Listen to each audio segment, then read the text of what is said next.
Hello, hello, hello. How do we overcome the fear that's holding us back and getting in the way of our personal growth? That's one of the biggest topics that I wanted to address and talk about today because fear is what keeps us out of balance.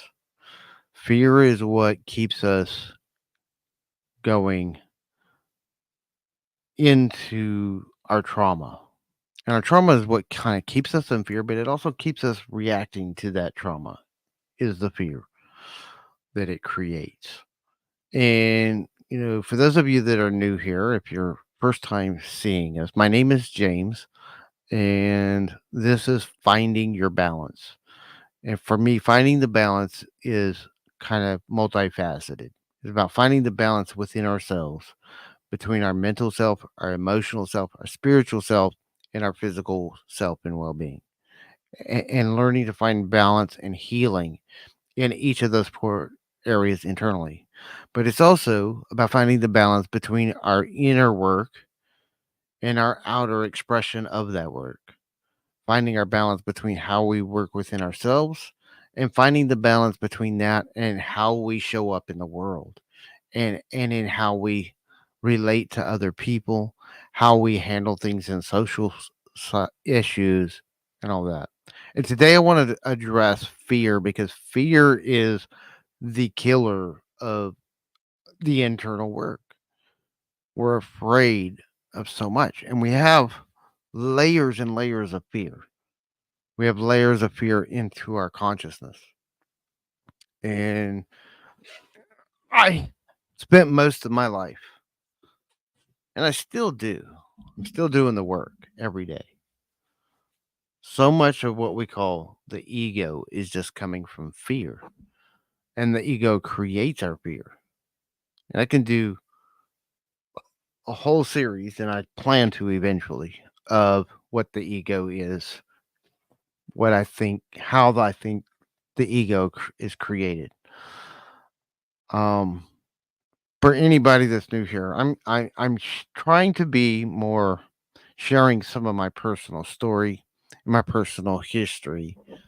So I grew up in a Christian church. I was not in an evangelical church, but I knew a lot of evangelicals. I had friends that were evangelicals, and but I grew up in what's called the Disciples of Christ Church, um, and throughout my history, in the early days, the Church of Christ, and then the Disciples of Christ church, but I was really disconnected. I was always involved in spiritual things, and as a child and as I was growing up, that was my only exposure and experience to spirituality was through the church, and I bought into for a long time the idea that anything outside of that was not spiritual, was evil.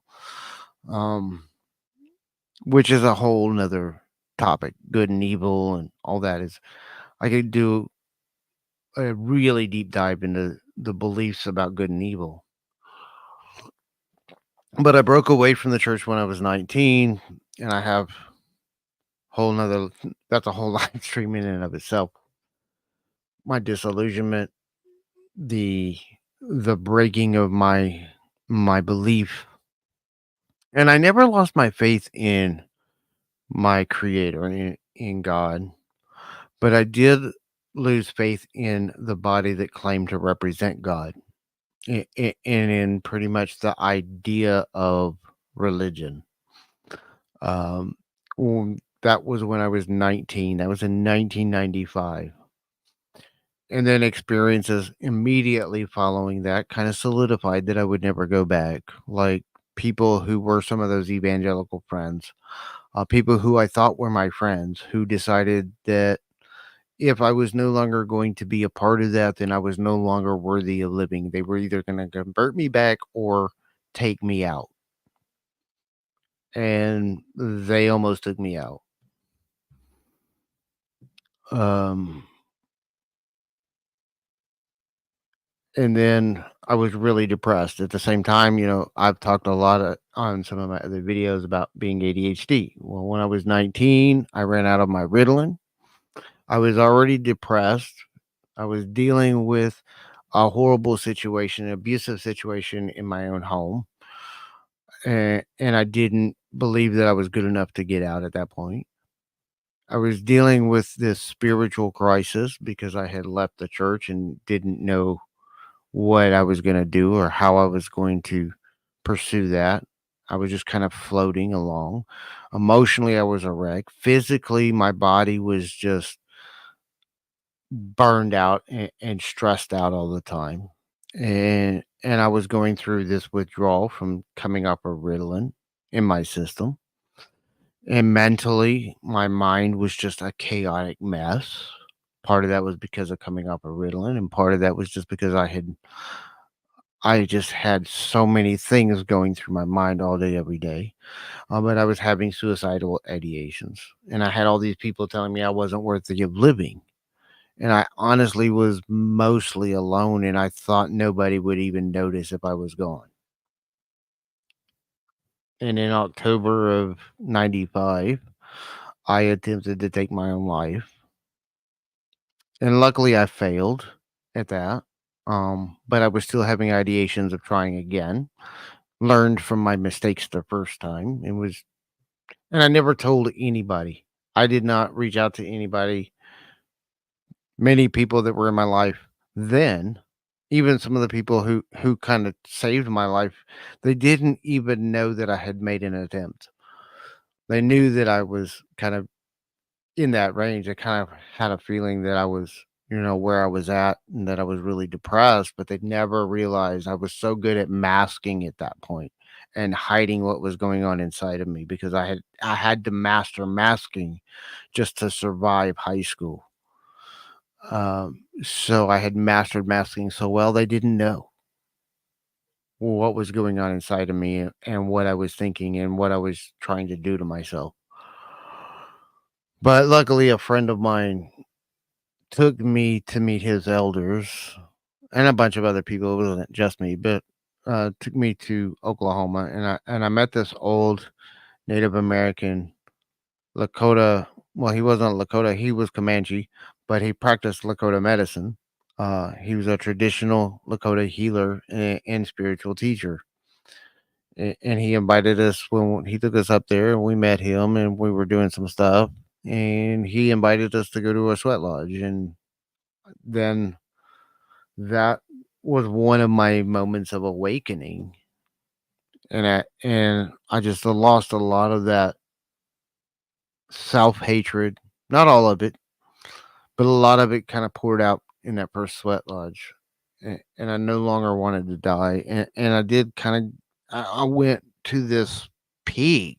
I went from being at the absolute one of the lowest points of my life to being at one of at the time, it was probably the highest peak experience I had ever had. I think at that point it was the highest peak of excitement and just absolute freedom and feeling, I don't know, just the highest I could feel at the time. Since then, I've had some experiences that were even bigger than that one, but that was the first big one for me. It was kind of a moment of rebirth and a reawakening to I knew I didn't wanna die anymore, and I knew I wanted to live, and I wanted to learn, but I came away with that asking a question because I kinda had this, I don't wanna say voice, but just this thought coming up into my mind that was saying, "This is not who you are. You don't know who you are." And so that made me question, well, if I don't know who I am, then who am I? And that's the question that's guided me since then. That was in 1995. Next year will be 30 years, and that question has guided my journey, and I'm still finding the answer. I'm still finding the answer of who I am, but a lot of what I faced and let go of in that first ceremony and have done a lot of work since is facing my own fears. Facing so much of my struggles have been because of fear. And that's what I wanted to address was how do we face those fears and how do we confront those fears?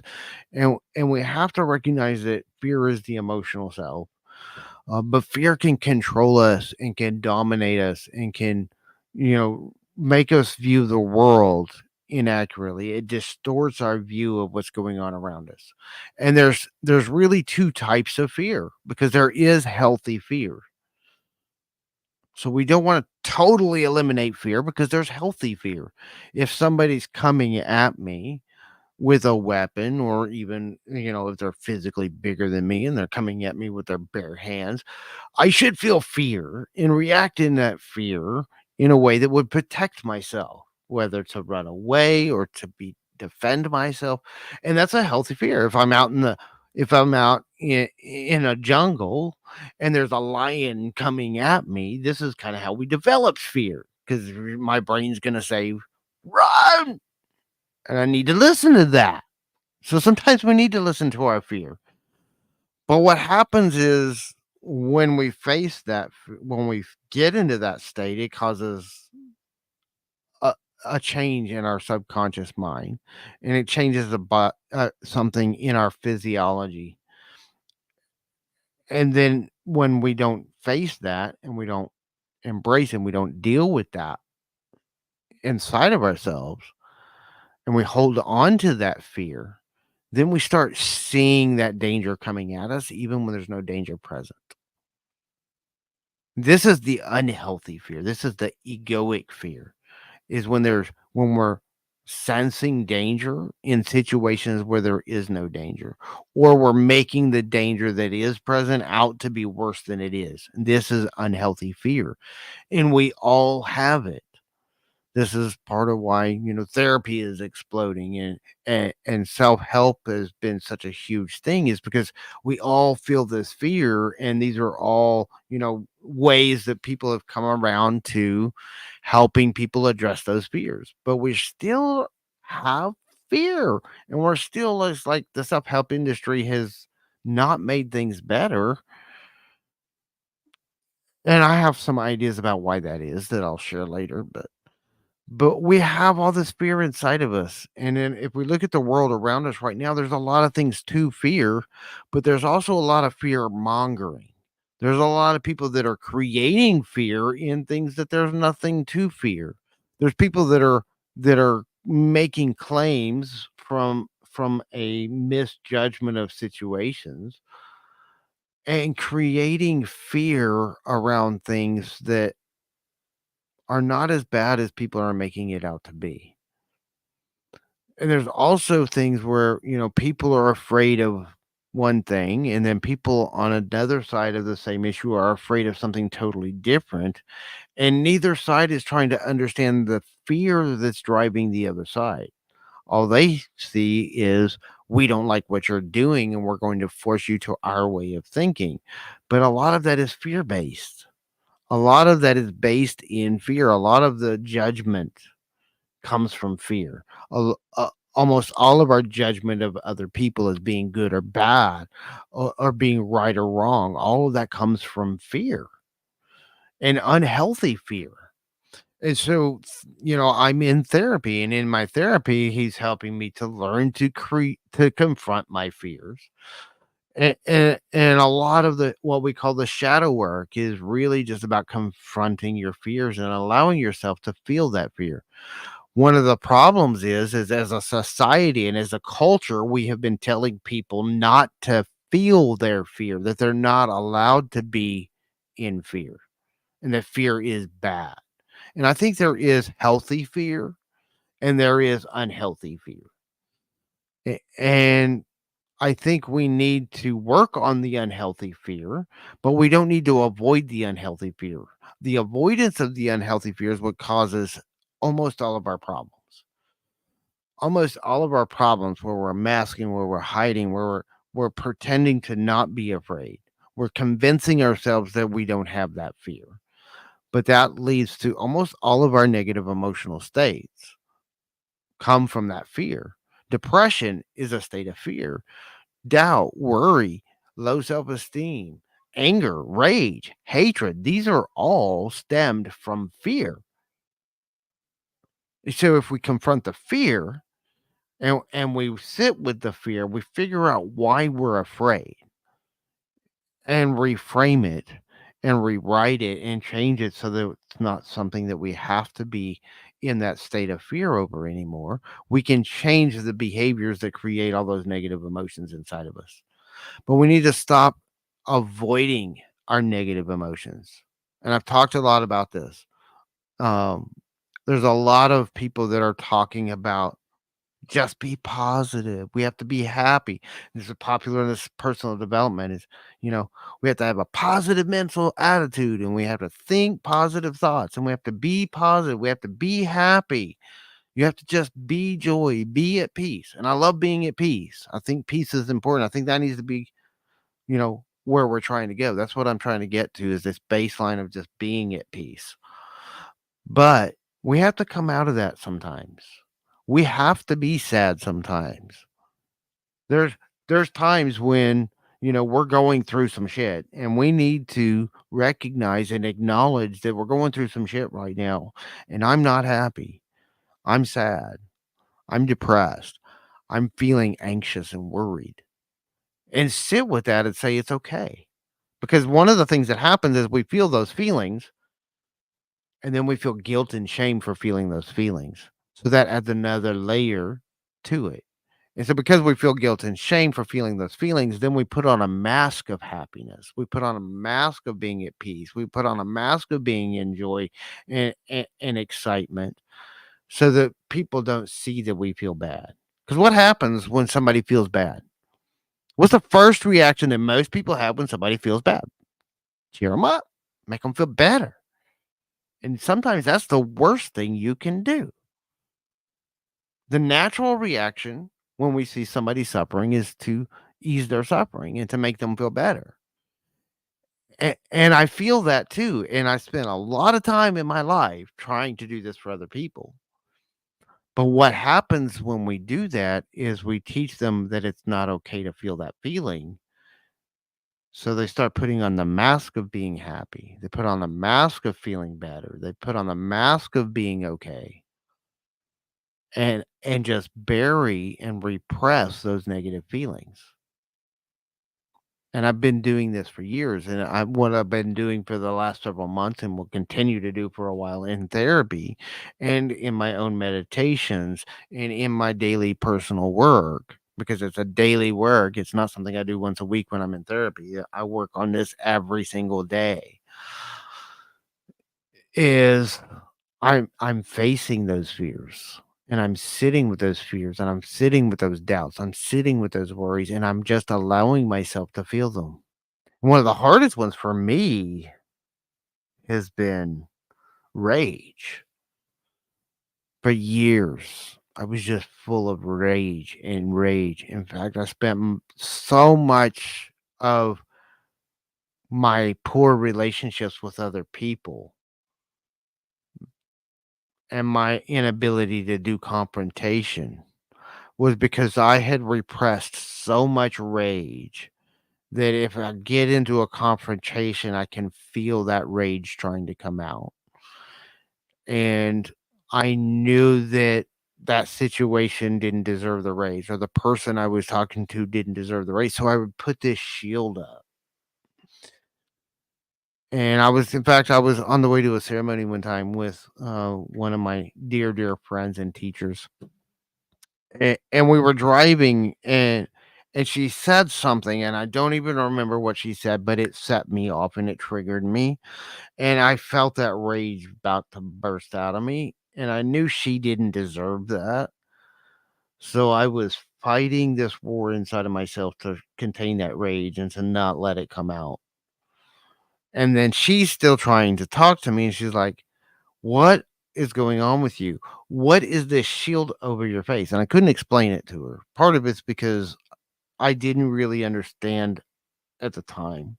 And I felt this rage trying to come out of me, and I was trying to hold it back, and that's really what the shield was. It was the shield I put up to protect me from a perceived attack from her, which wasn't an attack, but my consciousness and my fear was perceiving her as attacking me, and I was protecting her from the rage that was trying to burst out of me because I had so much pent up rage inside of me.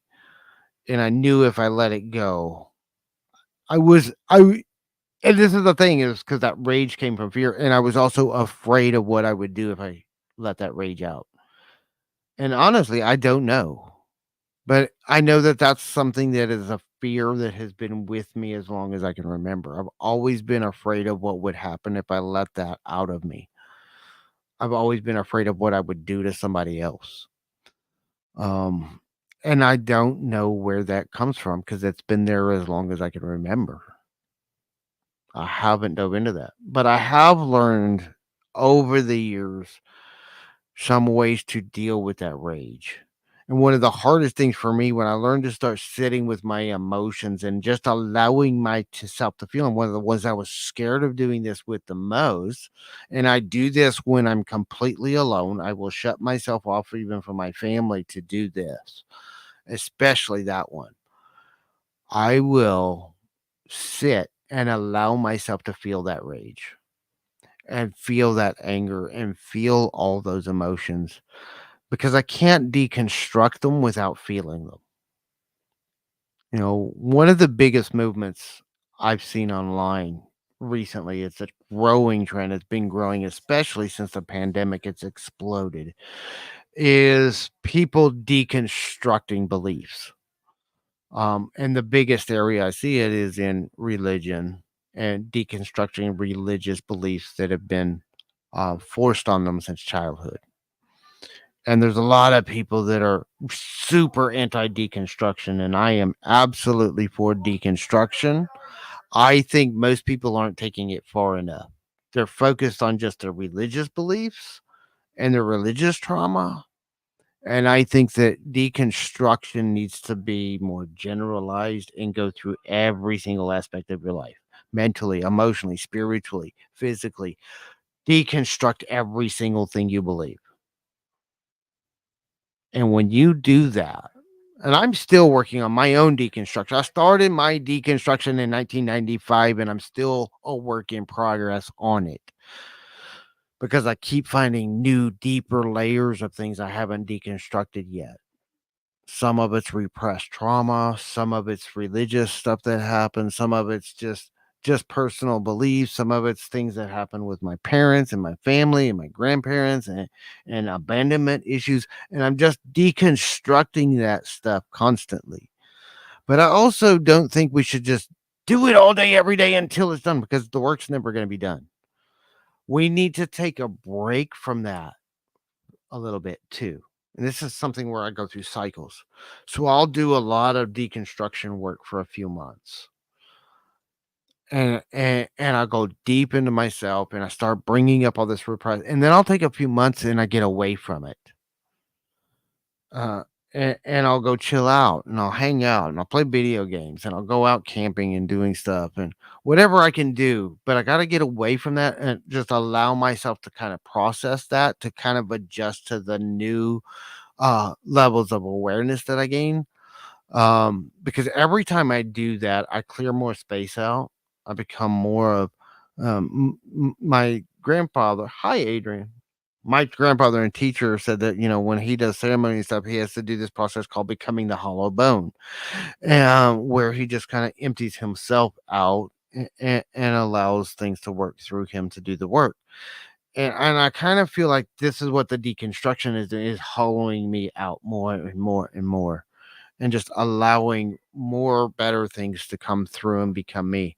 And when you deconstruct your ideas and your beliefs, you get the opportunity. You're in the parking lot of the grocery store. Hi.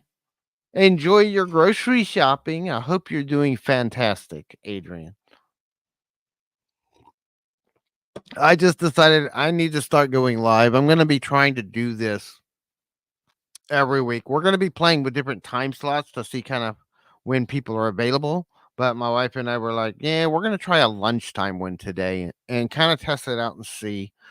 And I may do like maybe a month or two at a certain time slot and then maybe change to a different time slot for a couple of months just to see how different time slots work. But I'm going to be trying to get more consistent.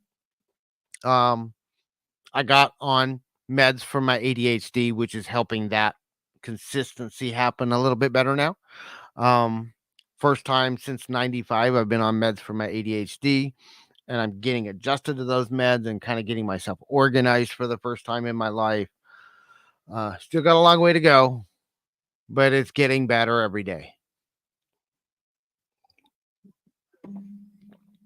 So, and part of it's what I'm talking about today. I'm doing a lot of deconstruction of my own fears.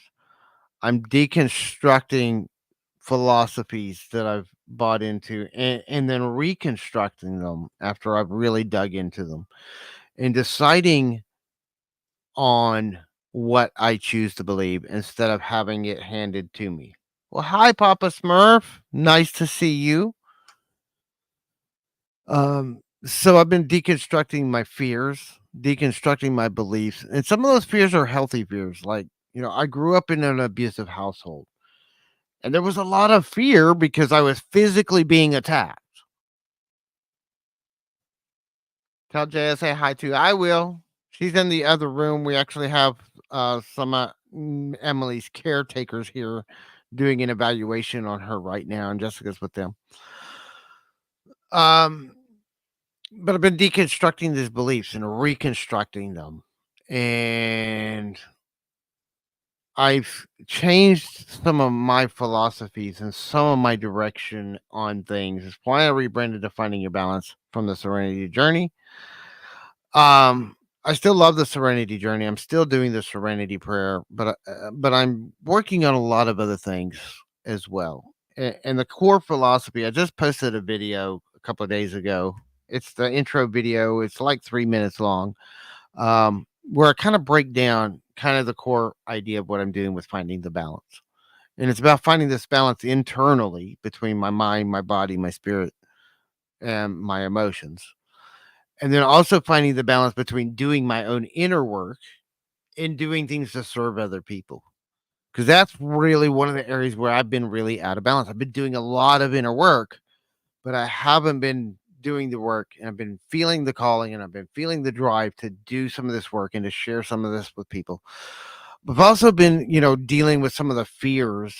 Some of the fears I've been deconstructing and working on a lot recently are specifically related to what I've been doing with my content. Been doing working on my fears of the cancel culture, which is part of what's held me back because there's so many people out looking to cancel anybody. And some of the areas and the things I'm going to be diving into are very controversial. And I had to face my fears of facing those things and facing my own fears of how people would perceive me if I talk about some of those things. One of the big ones is there's a lot of people that are like adamantly, this huge group and huge movement about cultural appropriation. And I'm going to be talking about my time working as a white person within traditional Lakota ceremonies. I spent a little over 10 years actively, and I'm still been practicing it for the last 30 years, working with traditional Lakota healers and spiritual teachers. My primary teacher is a traditional Lakota healer and medicine person. He's a medicine bundle carrier. He's a sun dancer. He's a spiritual leader. Um, and he's the one that taught me a lot of the things that I'm talking about. Um, and then I've been taking them deeper through my own self study and studying, what other people have said about some of these principles. And he kind of kick started me on the journey and left me to explore them for myself in some ways. But he's always there and he's a mentor to me. Sometimes I go for months or even years without talking to him, and sometimes we Emily's been out of the hospital. She just got this halo thing put on her for her scoliosis, and they've got her in a traction device that hooks up to that halo to kind of pull her spine straight. Uh, and so she was in the hospital in Dallas for several weeks, and I've talked to him more times in the last 2 months than I have in like 5 years. Uh, And part of what I'm working on in this work that I'm doing and the books that I'm writing a book, and it's actually a book I started writing in 2012, and then Emily came along and I didn't finish the book. But there was also a lot of things I didn't understand as well as I thought I did back then. And I don't fully understand them now, but I understand them better than I did then. And I understand things differently than I did back then. So I'm rewriting a lot of the book. But it's still the same core philosophy. It's about how we do this internal work. And it's about the principles and some of the techniques that I use to weigh, where I'm at with my fears. So, I have a series of 9 principles that I'm going to be going deeply into that are what I use as I'm doing this deconstruction. It's what I use to weigh and to express to myself um, how I'm dealing with these things and how I'm facing these things. The first one is compassion. And that's not even the way it was taught to me. In fact, in the order he taught me, compassion was the fourth one, and he gave me these over a series of years. Um, but I put it first because I think it's what I was missing in that first few years was compassion for myself. Because the more I do my inner work, the more I'm going to realize I got wrong in my life. The more I face these fears and I heal these fears, but I'm also recognizing so many of the mistakes that I've made because of that fear being there.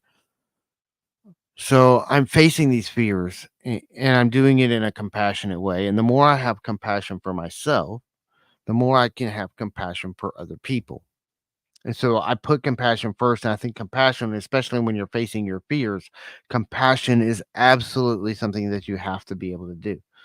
Um, Compassion is about learning how to love yourself. It's about not judging yourself. And it's about, you know, looking at yourself from a place of love instead of judgment. Because a lot of the fear comes from judgment. Judgment's kind of the opposition of compassion and peace.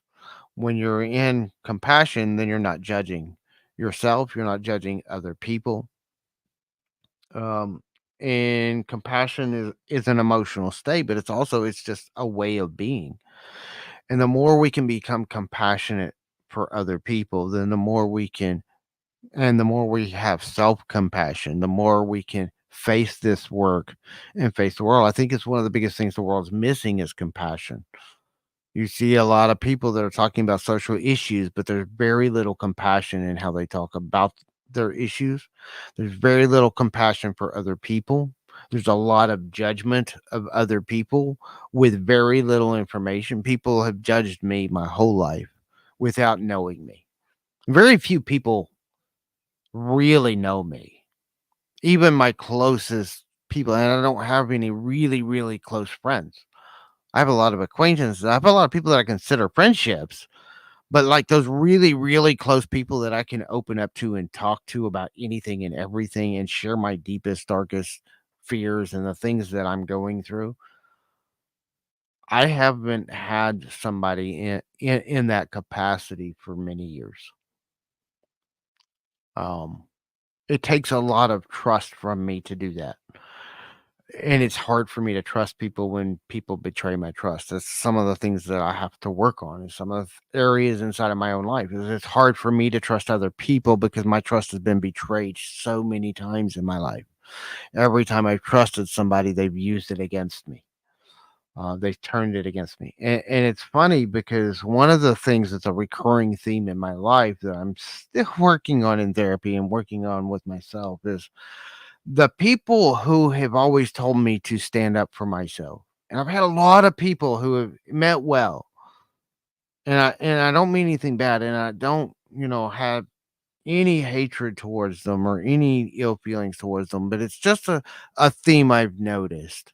The people who always tell me and encourage me to stand up for myself are the first ones to try to shut me down and force me back into my shell when I stand up to them to stand up for myself. When I stand up for myself and my own beliefs to them, I'm always in the wrong and I'm always the bad guy and I'm always the one that I just need to I don't understand. I need to shut up. I get gaslit. They're always the first people to shut me down. But then they want to encourage me that why didn't you stand up for yourself in this situation? Why didn't you stand up for yourself? I said, well, every time I stand up to you, I'm told to shut up and go back into my shell. And so, it's got to be, which way does it go here? Am I supposed to stand up for myself or am I supposed to just shut up and take it? Because I'm getting mixed signals and mixed messages here. And that's something I'm still working on inside of myself. I'm better with it now than I used to be, but I still have a long way to go to where I want to be and where I think I should be with it. So part of that process of facing the fear is facing it with compassion for myself. Um, Part of it's kind of the overall thing is listening. One of the things that I've learned is listening is a principle, but it's also a skill set. And all of these are, by the way. And a lot of people like I love one of my favorite books of all time.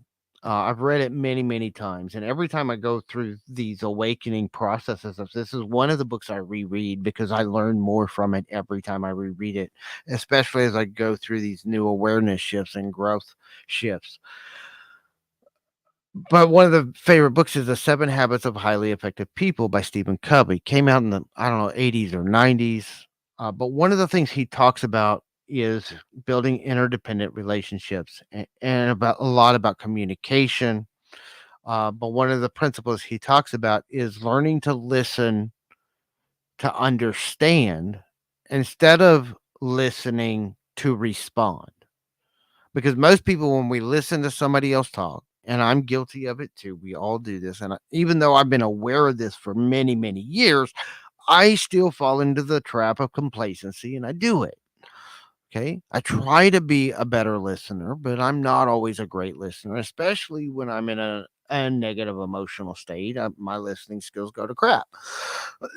And I have ADHD, so I might be really intent on listening and then I get distracted because there's a butterfly flying around or there's a random thought that goes through my head that I can't control. But I try to be better at listening to people to understand. But one of the things that he focused almost all of his attention of listening to other people. And I think we kind of have to step back for a minute on that.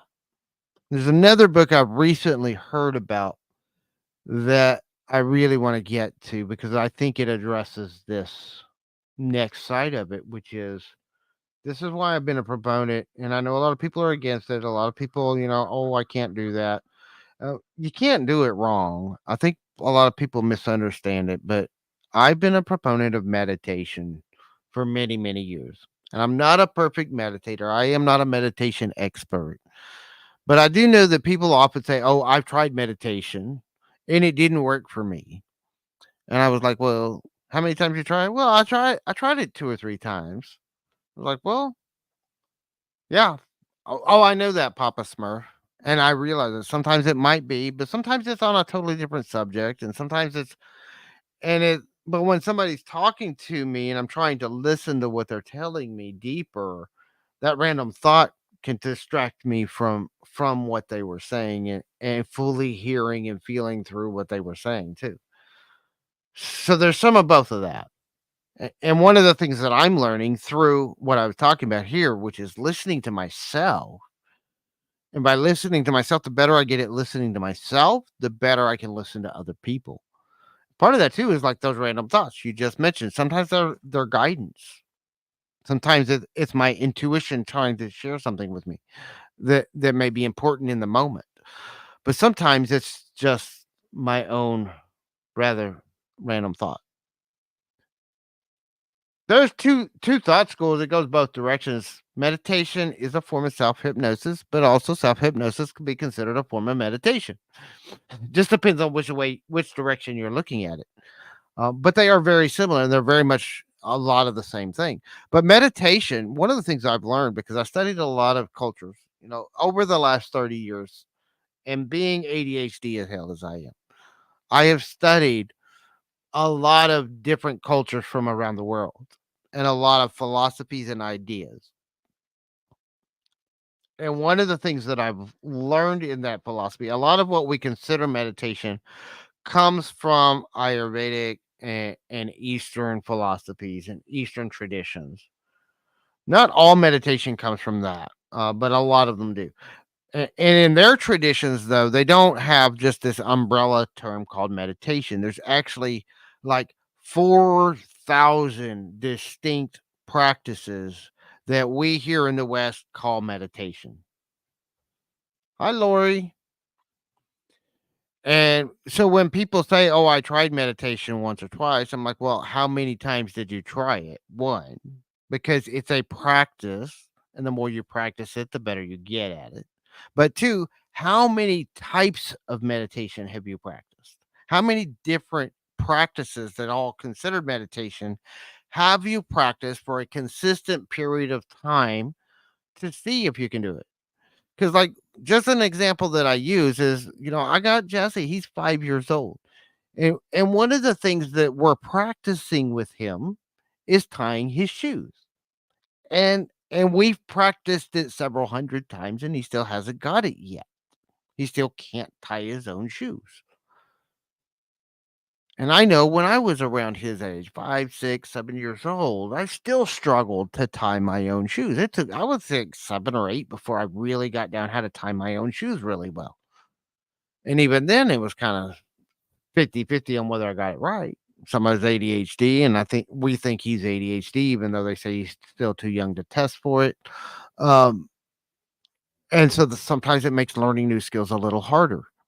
But it's also it's practice, practice, practice, because meditation is a skill you develop with practice. And when I started, I think some people put too much into it. They wanna sit down and and completely clear the mind and get to this certain place and call that meditation. When I first started meditation, for about the first month, all I did was set a timer on my phone for 5 minutes, and just breathe, and just consciously focus on my breathing for 5 minutes. That was how I started learning to do meditation. Just to sit for 5 minutes and focus on my breathing. I could move around. I didn't "Oh, I have to sit in a certain posture." None of that. Because I stim. ADHD people stim all the time, okay? So when I started practicing meditation, meditation is really an act of listening to yourself. That's what meditation is. It's an act of focusing and listening to yourself. That to me is meditation. And there's a lot of techniques and practices. There's thousands of techniques that we can use to do that. We can do guided meditations where we listen to somebody else and visualize a process inside of ourselves. I have meditations that I do for certain things in my energetic body. I have meditations that I use for visualizing each of my 4 aspects of myself, visualizing my emotional self, visualizing my spiritual self, visualizing my mental self, and doing work within that through this act of meditation. And some of those are things that I've been taught, and some of those are things that I've intuitively picked up over the years and kind of just made up. Maybe not made up, maybe they were channeled or they were given to me, I don't know, however we wanna process that, but there were just things that came out of my own meditations, and I said, "Well, I'm gonna practice this," and this came up, and I'm gonna practice this. Um, but listening to myself, the more I get better at listening to myself, the better I can listen to other people. And then the next of the principles is respect. And when I'm sitting with my fears, I have to listen to those fears. I have to feel that fear. Listening is also not something we do with our ears. It's something we do with all of our senses. Taste is an act of listening. You taste something and really savor that flavor. That's an act of listening. We listen with our eyes when we really focus in on what is that little speck on my screen. I'm listening to my screen to see a speck on it. All of our senses. And as you learn to listen with all of your senses, for people that one of the biggest questions, I talk to people about spiritual stuff all the time and woo woo stuff. And if you're not into the woo woo, you can ignore me. I don't care. Um, but we have the clair senses, clairvoyance, clairaudience, clairsentience, uh, clair uh, visuals. There's all these different clairs that relate to our senses where we can sense ethereal energy, the higher self energy.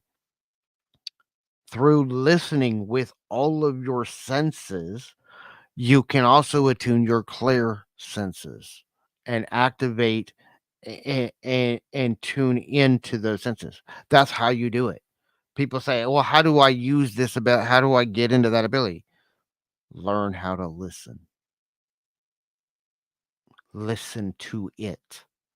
Listen to your intuitive gut feeling. Listen to your senses of what you feel. Listen to the emotional feeling outside of yourself in the room. I'm an empath. I'm a clairsentient. I can feel energy. I can feel energy on my computer. I can even feel the energy of people. It's wonky and it's a little different, but I can even be in a chat with somebody on the internet and I can feel their energy because there's no gap in distance in the realm of spirit. Um, but it's a little bit different and I have to listen a little bit differently. It's paying attention. And sometimes it's not about how do I make it happen. Too many people are focused on how do I make it happen. Same that's the problem with the law of attraction. People are trying to make the law of attraction work. They're trying to make something manifest. It's not about I'm making anything. Trying to make it happen is actually what's blocking it from happening. Law of attraction is about being. Want to attract money? Be in a state of allowance of having money. Be in a state of feeling abundant, feeling that money flowing to you. You have to be at peace, be at abundance, be in that place. We don't make it happen. We be in that space and allow it to flow. And I've been able to do this for years, sometimes consciously and sometimes without even being aware I was doing it. I've been able to do it for years. And abundance isn't about money. A lot of people think of money because, and especially right now in our culture right now with inflation on the rise and pays not being where they should be. And there's a lot of issues with that I'm not going to go into today. I may confront some of those issues in the future, but a lot of it's fear of lack, fear of not having enough, fear um, of not being where you need to be. One of the reasons that I'm against some of the social changes where people want the government to take care of homelessness and all these problems is that's a fear-based way of thinking because it's taking away the people's free will to be in that state if they want to be. Because homelessness is a multifaceted issue. It's not all about money. It's not even always about abundance. Sometimes it's by choice. And you don't have to agree with that choice. You don't have to like that choice. Sometimes. I'm not saying always. There's a lot of people, and I'm the majority probably of homeless people are not that way by choice directly. They didn't choose to be homeless, but they made other choices that contributed to them being homeless. There's a lot of layers to some of these social issues, and people want to make it like it's a simple cut and dried thing. But a lot of it's around fear. I've known people who were by choice, intentionally, and of their own free will homeless. And they even knew the consequences. They knew what they were getting themselves into when they walked away from everything. And they chose that because that sim they wanted a simplicity, and they didn't want the responsibilities, and there was other things. I didn't always agree with their choice, but I have to respect their right to make that choice. Because respect is the next one. Respect. Respect for yourself, respect for other people, respect for the earth, respect for all of creation, because this earth ain't all of creation.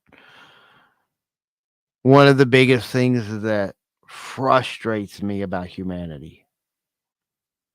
It's part of why I get ostracized from people because I share stupid stuff like this all the time. Um, I think humanity is the group consciousness ego. It takes a level as a species, we have this level of arrogance that makes us think that we are better than all of the other creations because of the technology that we have. And I think that that makes us worse. We are so fearful of the natural world that we have to create this technology. Most of the technology we have was not built out of love, it was built out of fear, fear of danger, fear of the jungle, fear of the creatures, fear of dying, fear of all these things. Fear is what has led to the most innovation. And this is part of why I say we need to not avoid fear. We can't live without fear. Everything we have, so much of our technology was developed because of fear. But also, a lot of our over consumerism is because of out of control fear. A lot of where our conflicts are from people trying to be manipulative and controlling of people through their fear. You want to be, you want to learn how to become the worst nightmare of every salesman on the planet. Get free of your fear, because every tactic that they know to sell you something that you don't need is based on manipulating you through fear. 100% of sales is about manipulating people through fear. They spend millions and millions of dollars every year in the marketing industry studying and understanding the psychology of fear and how people make decisions from fear.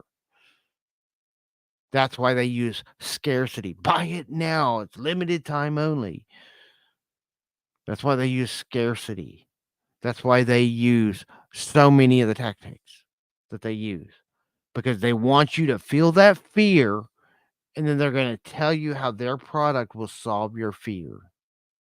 And when you realize that the best solution to every fear you have is not something outside of you, it's inside of you have absolutely no need of stuff beyond food, shelter, and clothing. And even that, they're using fear to control your shelter. They're using fear to control your food. They're using fear to control so much of what we know. In here in the US in the 1960s or 70s, they came out with the food pyramid. And it was promoted through fear to adopt this as how we should eat.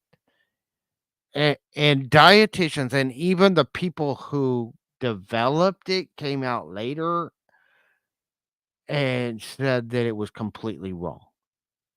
But it's still prominent in education today, 40, 50 years later, because it was ingrained into our consciousness through fear that we have to eat this way if we want to be healthy. And it was wrong, which is why in fact, the people that wrote it before it was made big, but it was funded by food companies. Kellogg's was one of the biggest ones. And they wanted people to buy their products. So they skewed the data, they skewed the marketing, they rigged the system to line their pockets at the expense of the health of every single person in this country. Almost every single bit of pre-made processed foods that you buy, which we are marketed to endlessly because it's convenient, because it's easy. They're marketing it as healthy. Not a single bit of it is good for you. The stuff is so loaded with crap and preservatives.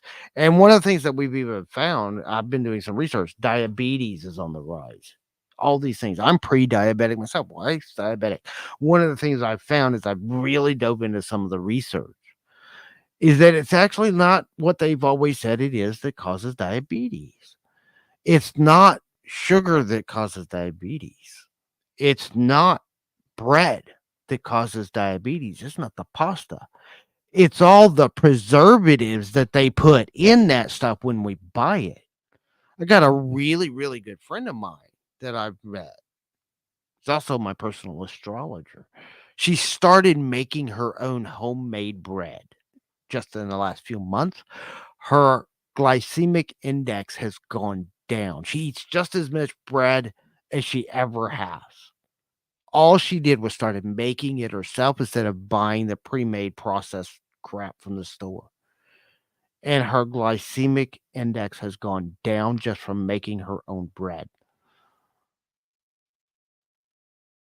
She said it's all the preservatives, it's all the crap that they put in it that's killing us so that they can sell us more. Diabetes is horrible and it's out of control. And that's not saying that we shouldn't reduce our breads, and everybody's body processes foods differently. So we have to take into account it's an individual game. But you know what the number one thing you can do to know what foods you should and shouldn't eat is? Listen to your body. Your body, before and after you eat something, your body will tell you whether you should eat that food or not. As I started listening deeper to myself, my body has told me it does not like certain things. There's certain foods I won't eat. I used to love pizza. It was my favorite food in the world. Pizza, greasy hamburgers, loved it. And they fear mongered us into believing that we need the convenience. They fear mongered us into buying this stuff for years. As I started listening to myself and listening to how my body responded to food, I realized my body doesn't like pizza. My body does not like consuming anything with alcohol in it. I was an alcoholic. Was. In my late 20s and early 30s, I was drinking like a fish 7 days a week. And I quit drinking when I went through my first divorce. Shortly after my first divorce, I moved to Florida, moved halfway, changed my environment, changed the people I was hanging out with. I quit drinking, but I still felt the need to drink. I still wanted to drink. I was an alcoholic. I was addicted to the drinking at that point. And I went to AA and I met a lot of great people, learned a lot about the program, had some philosophical differences with the program. Number one of which is you will always be dependent on the program. The program is what started me studying codependency, which is great. And they gave me awareness of codependency, but they refuse to acknowledge that their entire program is built on codependency. You have to depend on us for the rest of your life to stay sober. You will always be addicted. You're powerless over your problem. That's bullshit. As I started my own, and for them, a lot of them were powerless because they keep themselves powerless. If you believe it to be true, it will be true for you. If you believe you are powerless over something, you will absolutely be powerless over that. If you believe you can't do something, If you believe you can't participate in something, you will absolutely be right.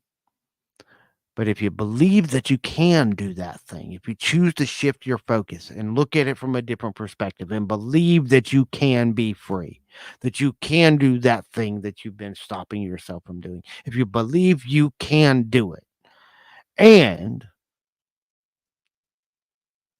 believe that you can do the process and do the work and be passionate about the work, but disconnect yourself from the results. Whether you get the results you desire or not, the process is what was important.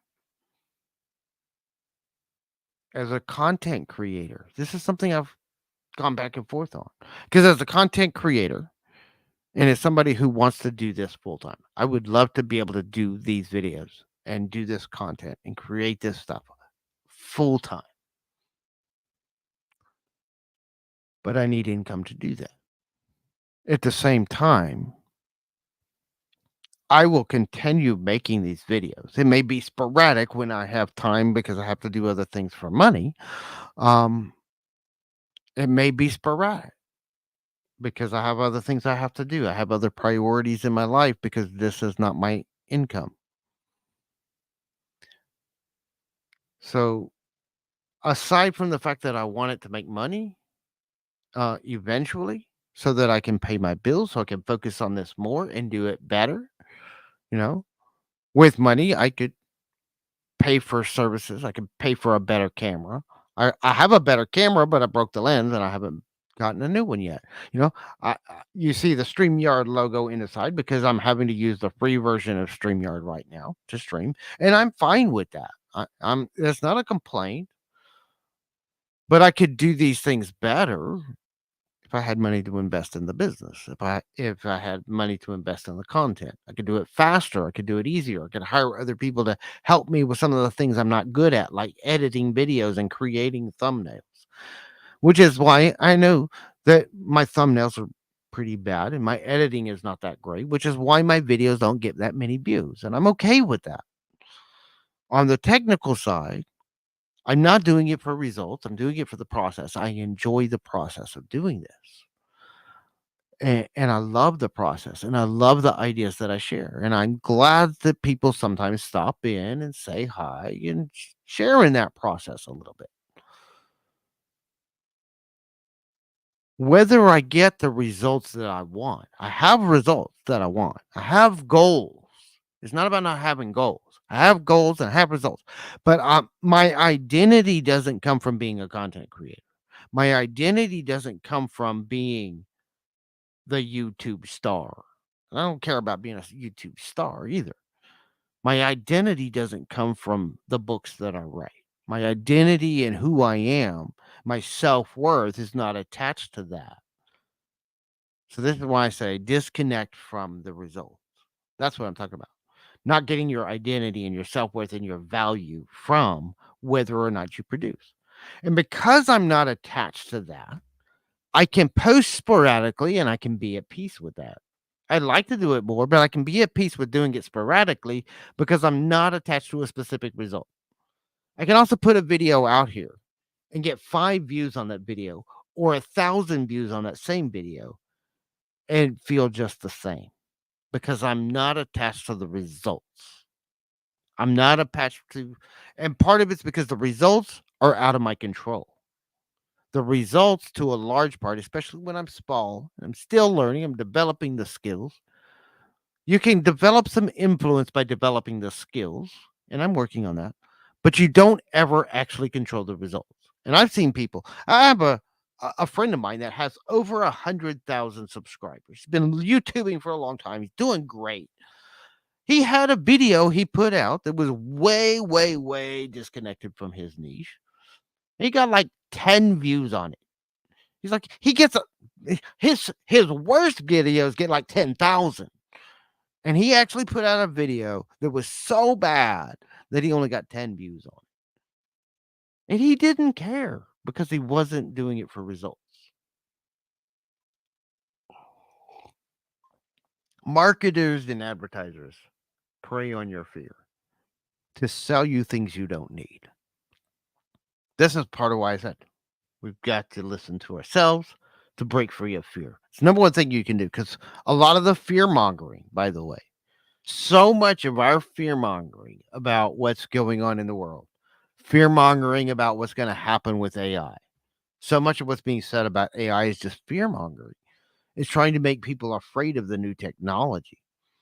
Now, like anything, any kind of technology, it needs to be used with some wisdom and some compassion and some respect for other people.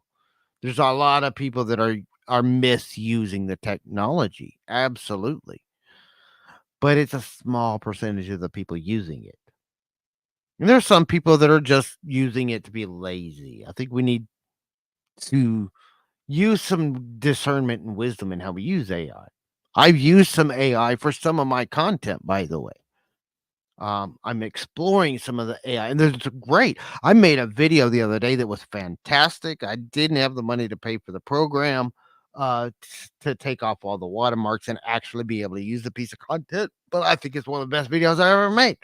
I wrote the script, I wrote the thing, lined it out, put it into the AI system, and it did a voiceover and created this amazing video that I could not have done. It created in about 10 minutes a video that would have taken me probably a month to do, and it wouldn't have been as good.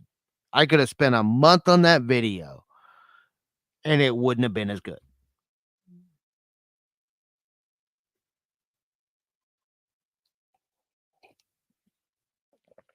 So AI can be really, really useful, but we need that human element.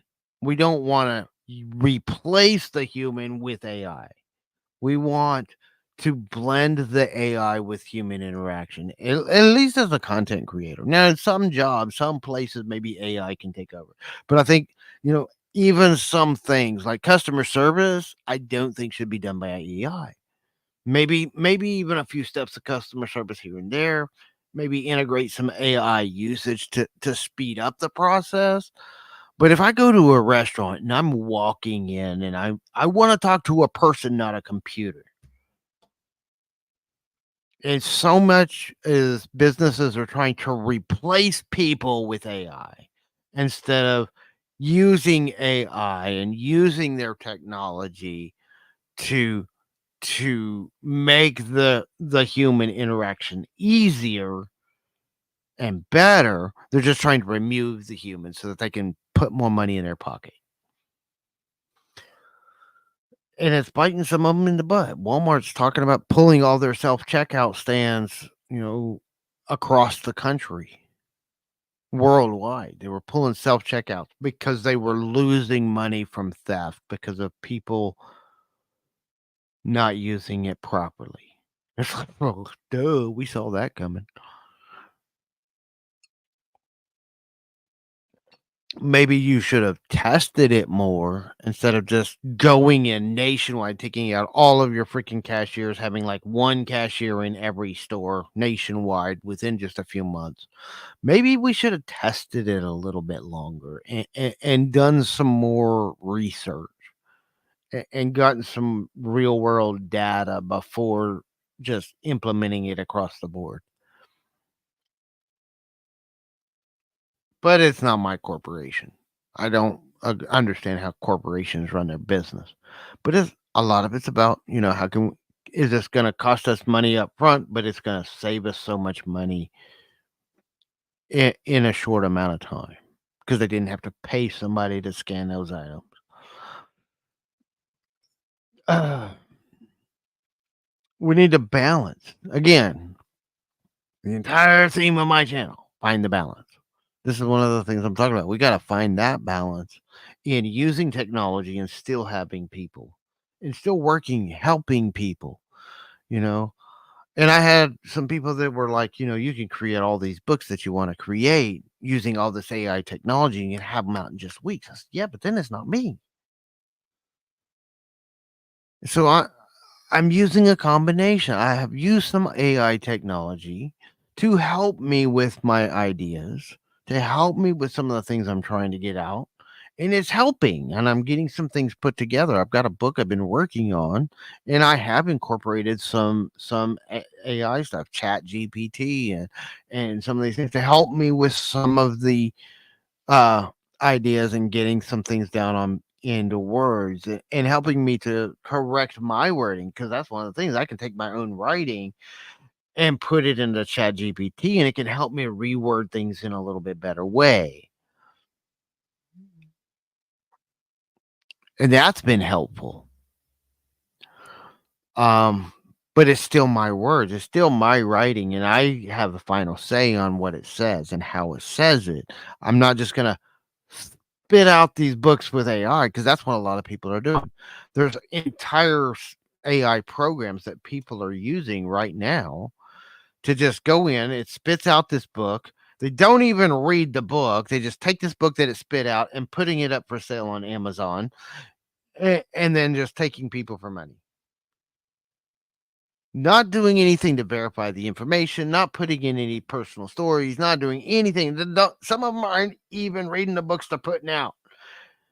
And it's just dribble, and it's just crap, and and some of them aren't even in Amazon now. If you go into KDP, which is Amazon's self-publishing system, which I use, that's what I use to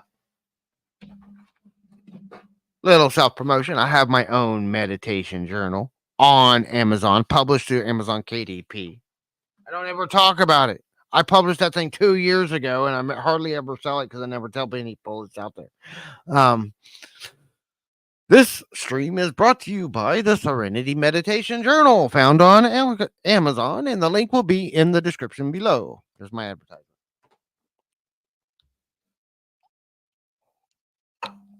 That's my horrible attempt at doing an ad in the middle of my stream. Probably should have done it earlier. Uh, but going to Amazon KDP, there's a little checkbox in there that says this product was created by or with the use of AI technologies. And you have to click that box, yes or no. There are people that are completely making their entire product with AI, not even a human review of the product, posting it up there and not clicking yes on that box.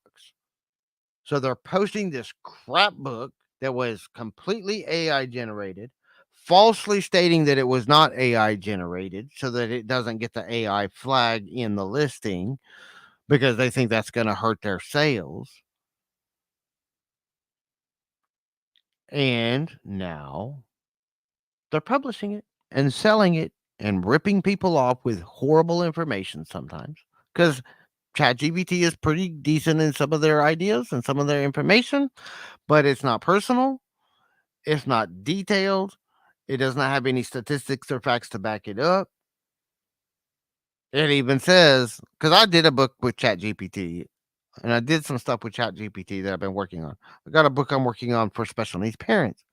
Um, And that one, I've been using a lot of Chat GPT and then going in and rewriting stuff, and making it my own and putting it in my own words, and adding to it, because I think they didn't go deep enough into some of the things, and I didn't agree with some of the ideas it came up with, so I changed it to my own, based on my own experience.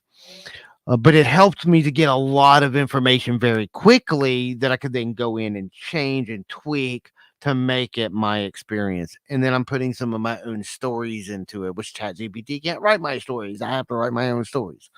Um, and then I'm doing some statistical research, because ChatGPT will not give you the statistical research data. It's either not input into their system, or they don't know how to spit it out properly. I don't know. But I have to go do my own independent research to come up with the statistics and the data that backs up the claims in the book. And ChatGPT will not do that. So all these ChatGPT, all these AI driven books don't have that. And sometimes I'm putting together little graphics and little things to visualize the concept I'm talking about. Um,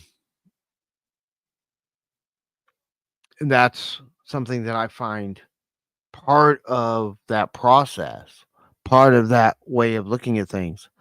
I love the AI technology, but there's a lot of fear mongering about how to use it. And because of that, they're trying to pass laws and rules to restrict AI technologies. It's all based in fear. So many, and the thing is that so many of these laws that they get people to pass based on fear and fear mongering is really, and then they use fear mongering to promote why they had to pass this law.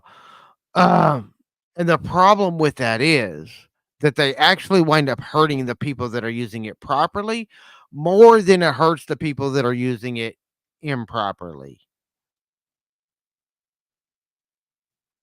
They're passing rules about, altering your content and stuff. All the platforms are coming up with rules about how to altering content, and I understand it, but there's still people that are posting content that are not being flagged as AI generated content that I absolutely know are, because I one have played with the technology enough to recognize the AI.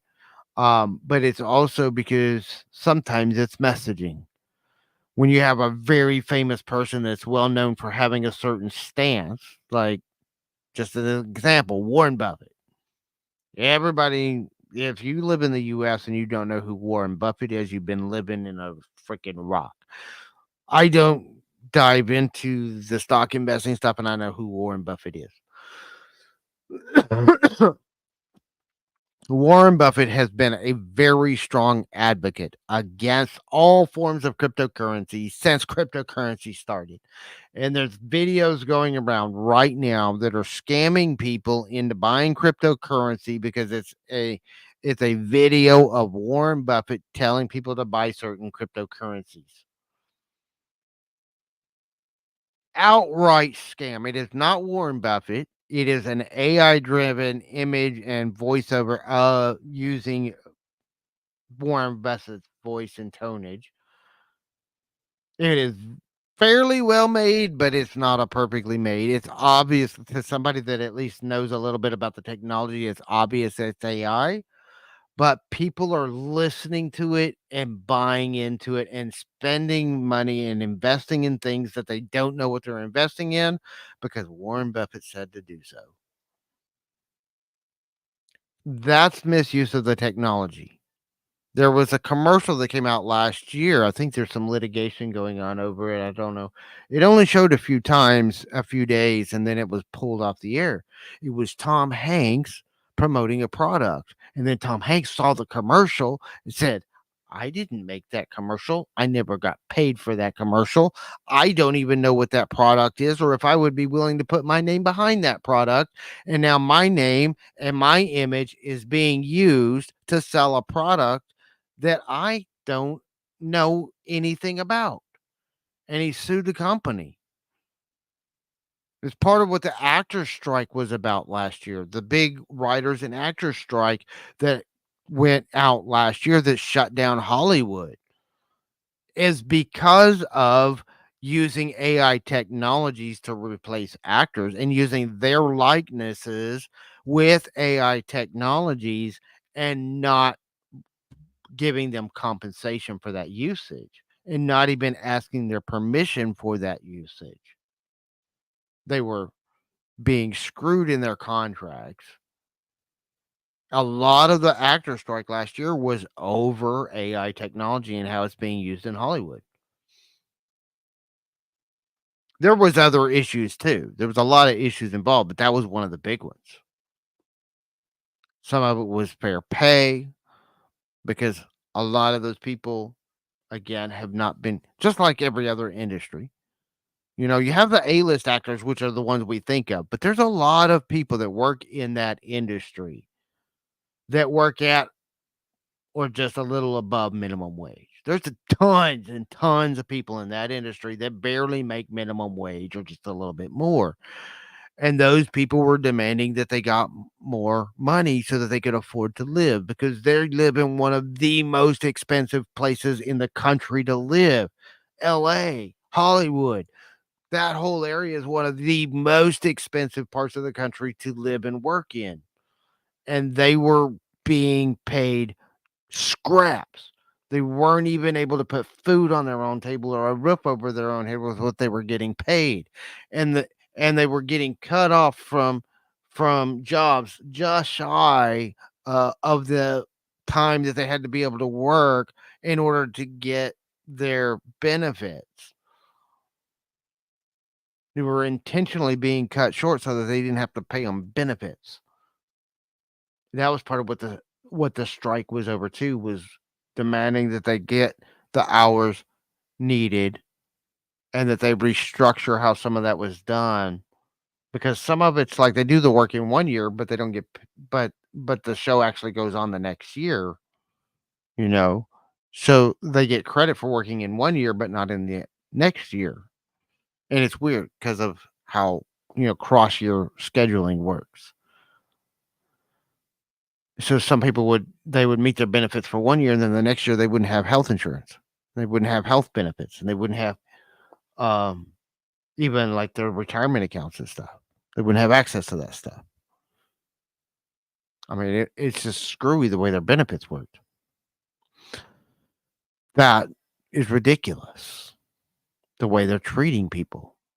It's and they were doing it intentionally because they were just saving so much money by not giving benefits to people. And it's like the majority of Hollywood was getting treated this way, which is why, all the actors went on strike and all the writers went on strike, you know? But even these issues, there's a lot of fear involved in both sides of that. Because the Hollywood industry, the movie industry has been hit hard by the technology, by the streaming technologies, by changes in viewer behavior. People spending more time on YouTube and TikTok than they are in the theaters and watching TV shows. Television's dying. Streaming services is taking over. Cable networks are dying. That industry is having to completely shift how they do business. And the people that have been running the business that way for years and years and years and taking advantage of people don't want things to change. And so much, one of the big things about the pandemic and the recent shifts in awareness that's going on in our country and the technology that we have right now. We saw, and some of us saw it coming. We just thought it's going to take a whole lot longer. We saw a shift coming, and I was talking about this in 2009, 2010, when Facebook emerged and Twitter emerged in 2008, 2009, 2010, started gaining in popularity. And then YouTube started gaining in popularity in 2010 and 11 and 12 and on up. We saw this emerging shift in the culture going to social media. But we thought it was going to take, 30, 40 years. Then a pandemic hit. People who had never been on social media were all of a sudden bored at home with nothing to do. We had an explosion, and we thought 20 to 30 years of what it was gonna take happened in a year. Because of that, we went from a culture of a little bit more awareness than we had had before. Most information came from the news, and then slowly people started getting online and getting into social media and getting information from social media instead of trusting the news and getting information. And then we have sites like TikTok, which the government's against right now. The government wants to get rid of it. Why? Because all kinds of dirty secrets are coming out on TikTok, and they can't control TikTok because it's not US based. And it's not even because it's in China, which is what they're making it out to be. It's because it's not controlled by the US government, and it's not controlled by a certain US corporation that wants to buy it, which is why they're trying to force them to sell so that he can buy it, so they can control the information. It's about power and control, because right now they can't control the flow of information on TikTok. All they can do is ban it from being viewed in the US, which is why they're trying to ban it. It's about power, and it's about using fear, and about using control. And it's about lying to the people so that they can have power and control over them. That's basically what all of our politics are on both sides. Most of our politics has come down to power and manipulation and control and fear mongering. And it's why I cannot stand the politics in our country. And it's been that way since most of my life. It's gotten worse in the last 10 years. Both sides are guilty of it. It's not a one-sided issue. Everybody wants and people want to point it out when it's happening on the other side, but it's on both sides. And this is why I'm politically agnostic in this country. I don't think it matters who's I'll probably still go vote. I, and I have to admit, and people I have been ridiculed for this, and I stand behind my decision 100%. I did not vote in the last presidential election. Did not vote for Biden, did not vote for Trump. Did vote in the previous election, but I did not vote in the last one. My vote wouldn't have changed anything anyway. I know my area. I know how the vote went in my area. It's gone that way every election since the founding of this freaking state. It goes one way every single time. No matter what I voted, it would have gone the way it went. And I know that. I know enough about my political system and I know enough about my local politics to know exactly where the vote was going to go. And I was nowhere. It wasn't even close.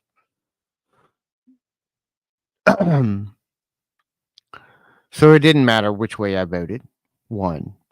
And two, I could not, in my integrity, which is one of my core values and one of the principles I talk about, is integrity.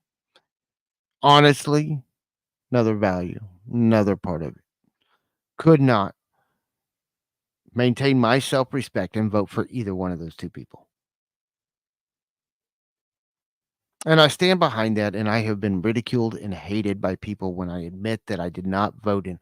How dare you not vote and participate in our political system? My vote didn't matter. What? I know that's the propaganda. Is your vote matters. It only matters if the vote is close. It ain't even close. The way I would have voted, had I voted probably, it wouldn't have mattered. It wouldn't have changed the vote. It would have gone the same direction it's always gone in this community ever since the community was founded. Because this area is a certain color and will stay that color because of the beliefs and the values of the majority of the people that live here. And I'm a pariah in my community for the most part because I don't stand for their religious worldview. I do not stand for their political worldview. I do not fit in with the majority consensus of how the world should be in my own area. And the main reason I live here is affordability. It's cheap because it's out in the middle of nowhere and it's away from the big city. If I could afford to move and I could ensure my daughter's health care being at the level that it needs to be, I would. Hands down. The number one reason why I stay where I am is because it's what I can afford. And it's because of my daughter. I found the cheapest cost of living place. It was purely financial and my daughter. Those two were the only two considerations when I bought a house. Politics wasn't a part of it.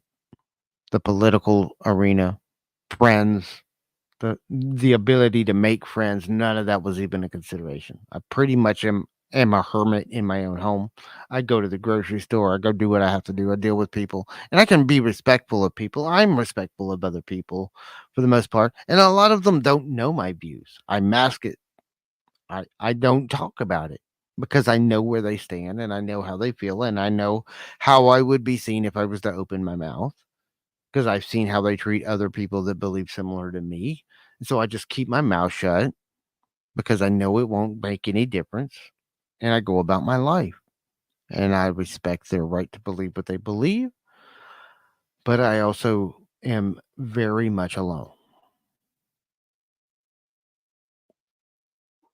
I don't have a lot of friends. I have very few friends that see eye to eye with me in most things. And by the way, I am not politically inclined to red or blue. I like purple. So when you combine red and blue together, I think that there's good ideas on both sides, and I think there's a lot of toxic behavior on both sides. Neither side is innocent, and neither side is free of fear mongering and playing the people against each other. Because that's what people do in this country. And I can't say the rest of the world. I've talked to people from other parts of the world. They think we're a freaking joke anyway. But politics, religion, I don't subscribe to a religious philosophy, a religious ideology. I believe in spirituality. I've been studying spiritual traditions around the world for over 30 years. And there's a few things I've learned about that. Most of what religion teaches is fear. You want to get rid of fear? Get out of religion. Well, the number one things I did to start getting free of my own fear is getting out of religion because 90% of what religion teaches is fear, not love. There's two energies, and it's really not two energies. It's a spectrum of energy. And on one extreme of the spectrum is fear, and on the other extreme of the spectrum is love. And all the other emotions fall somewhere in that spectrum.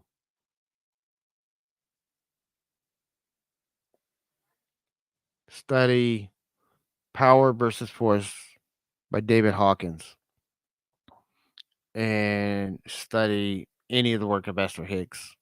They both teach the emotional scale.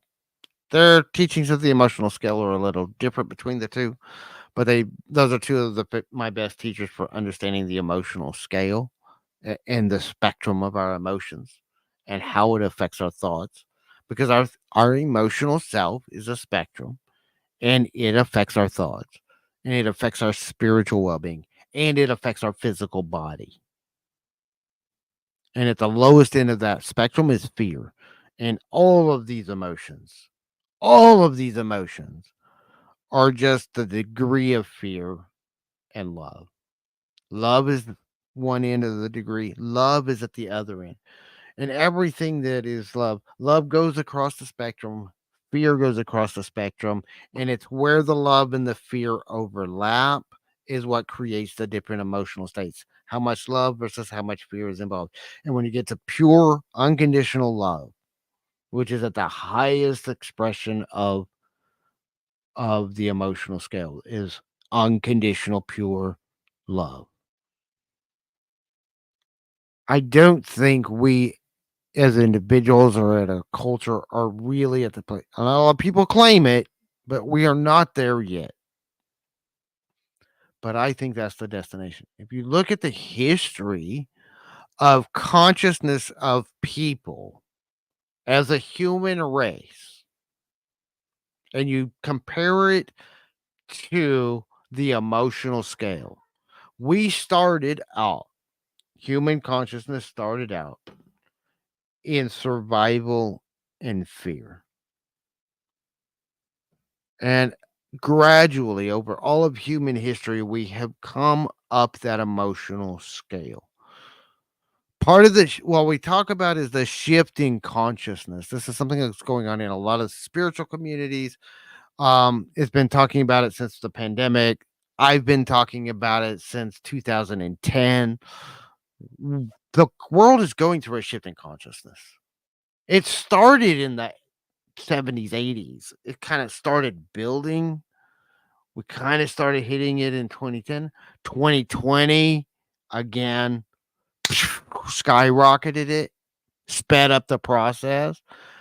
In my opinion, a lot of people are like, "If God existed, why is there suffering in the world? Why would we have this worldwide pandemic? It would have never happened if there was a God." Suffering happens because that's when we grow. Now, I don't always understand all suffering. There's some forms of suffering I wish we didn't have, but suffering is when we grow. We always find in some way you can find beauty in every situation, even in the most terrorizing and horrific things that people can do to each other. There can be some valuable lessons that we learn in that process. That's when we learn.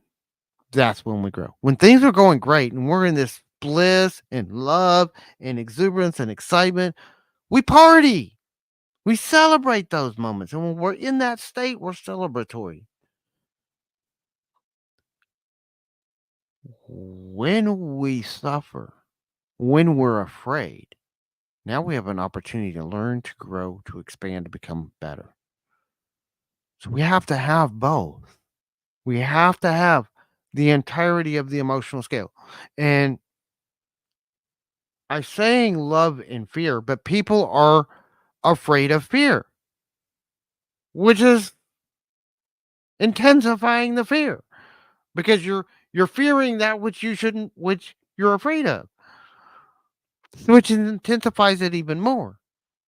The reason people fear is because they've been told to by society, by culture, by religion that we're not supposed to feel these things.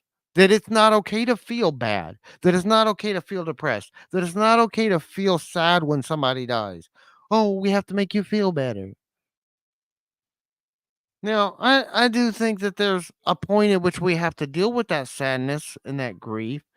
Grief is a process, by the way, not something that we stay stuck in for the rest of our life. It's a process for healing. And I know people that are grieving horrendous things that have happened in their life. And absolutely, we should grieve those things.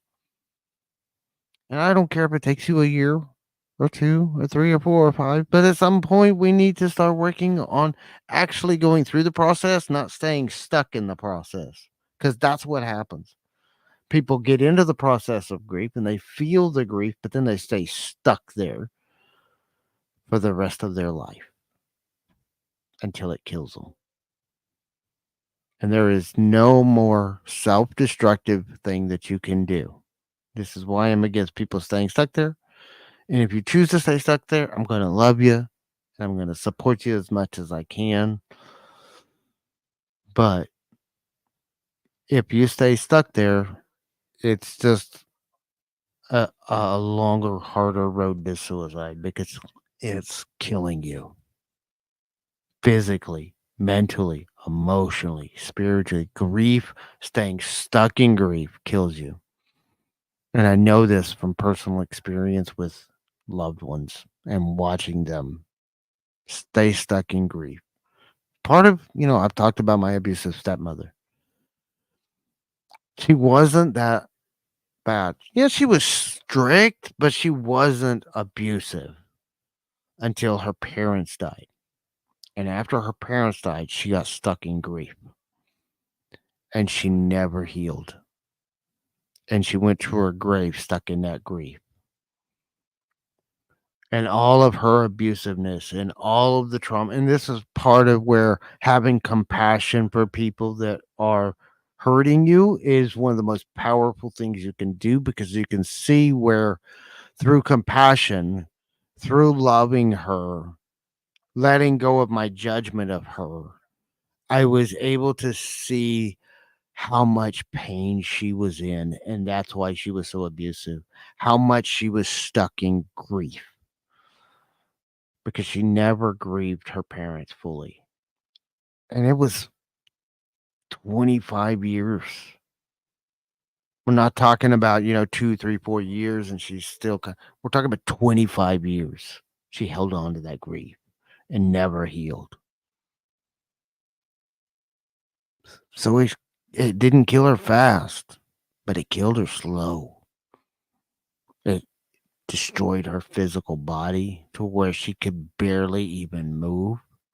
She pretty much never left her house the last few years except for to go to the doctor and go to the grocery store. And she did the grocery store once a month, and that was it.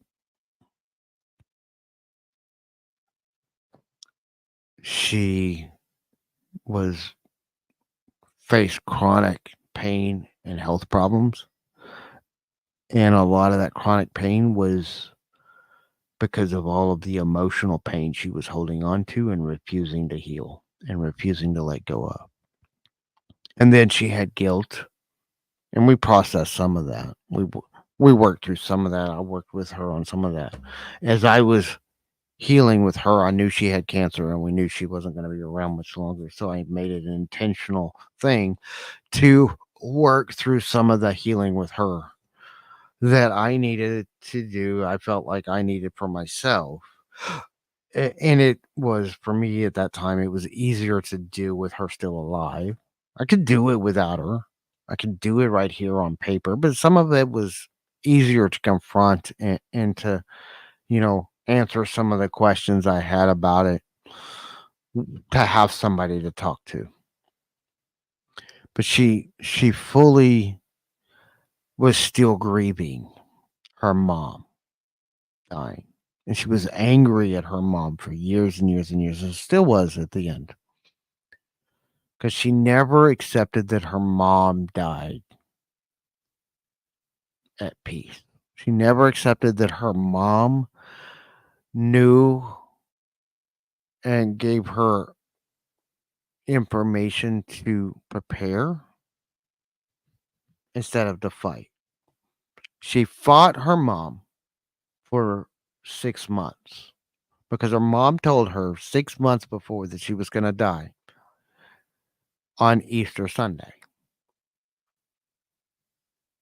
And Christmas came around and they were fighting about it. New Year's came around and they were fighting about it. And time just kept going. Every month they were fighting about it. Easter Sunday came. The day before Easter came, and she was talking to her mom. And her mom said, I'm going to see the sunrise and then I'm going to go be with your daddy. And they fought and argued, and she swore and she was like, you cannot leave me, and all this stuff.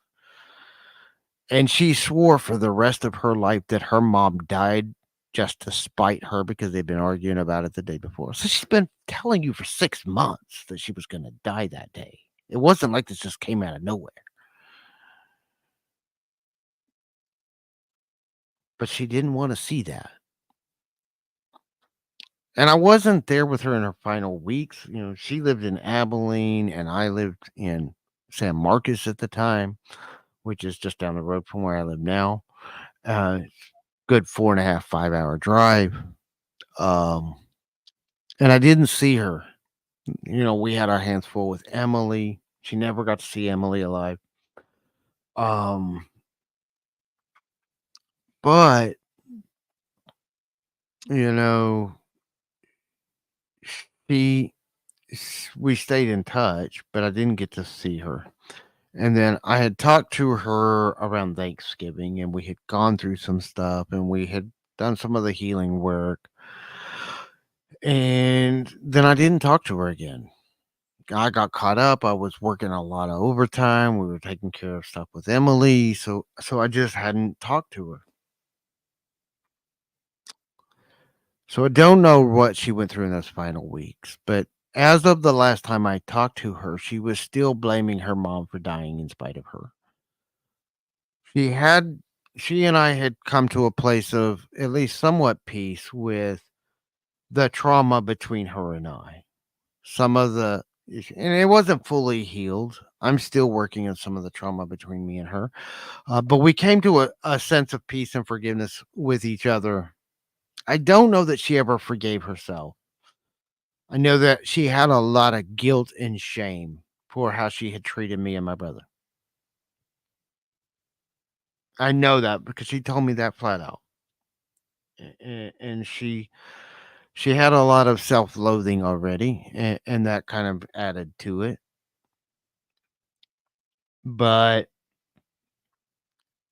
she was angry, and she never processed the grief for herself, for who she thought she would be, for how her life went. She never processed that grief for her parents passing, and it killed her. She was only I mean, she was, in her 60s, almost 70.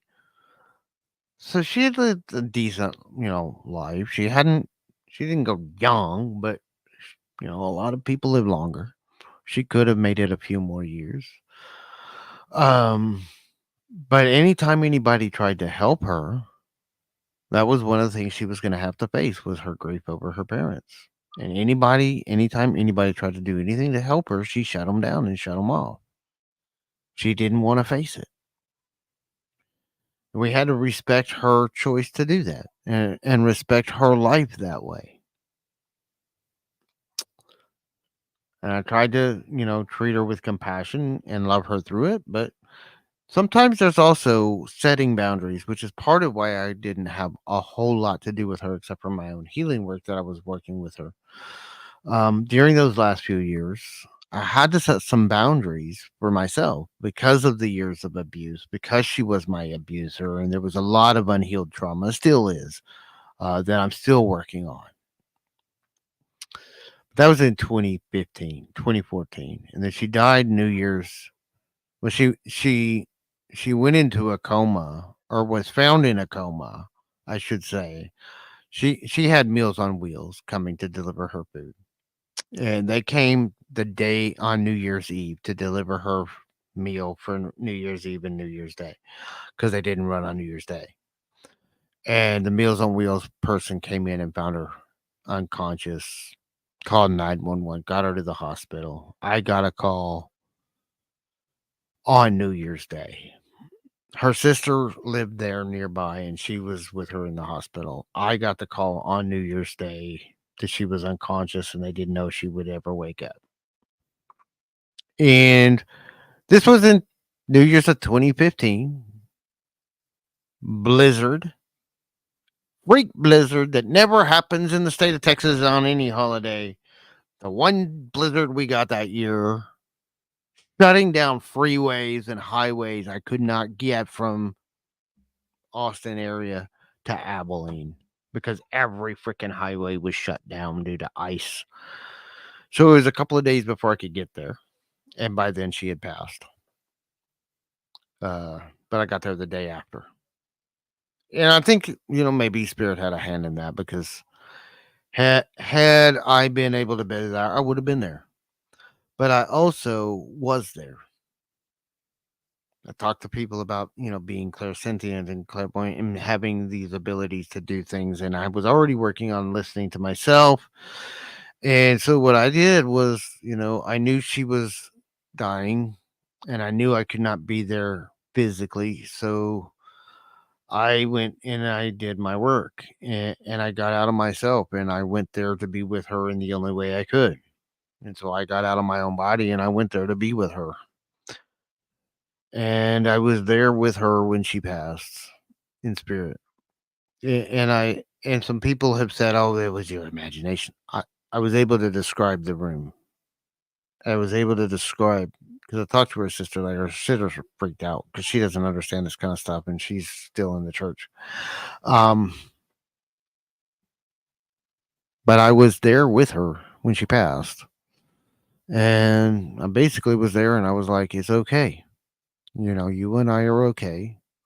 We know where you're going, and we'll have a better relationship than we've ever had before." And she took her last breath.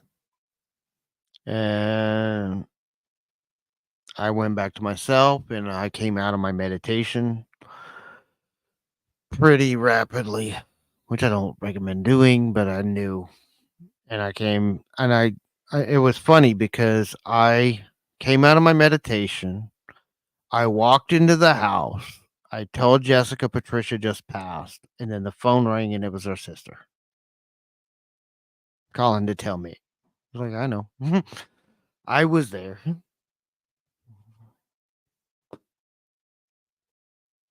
And I can't really fully explain it. I don't know how it works. Everybody can think I'm crazy. I don't care. I know what I experienced. And so whenever, people say, "Oh, personal experience is not reliable." Well, it may not be reliable for convincing somebody else, but I'm never trying to convince anybody of my beliefs. And if you're watching this, or you're watching this on a replay, and you think that it's all hokey and that it's fine, believe what you want to believe. That's fine. I don't care. I'm not here to convince you. I'm not here to convert you. I'm just sharing my experience on my platform. And if that's not your experience and that's not your beliefs, then that's okay. Don't have to believe everything I believe to learn something from me either. Don't discount everything I say because I say some things you disagree with. But this is part of why I do the work I do, why I do the journey I do. Was honestly, except for the fact that she refused help and didn't want to change. If she had embraced change, she would be my ideal target audience because that's the kind of people I'm trying to help.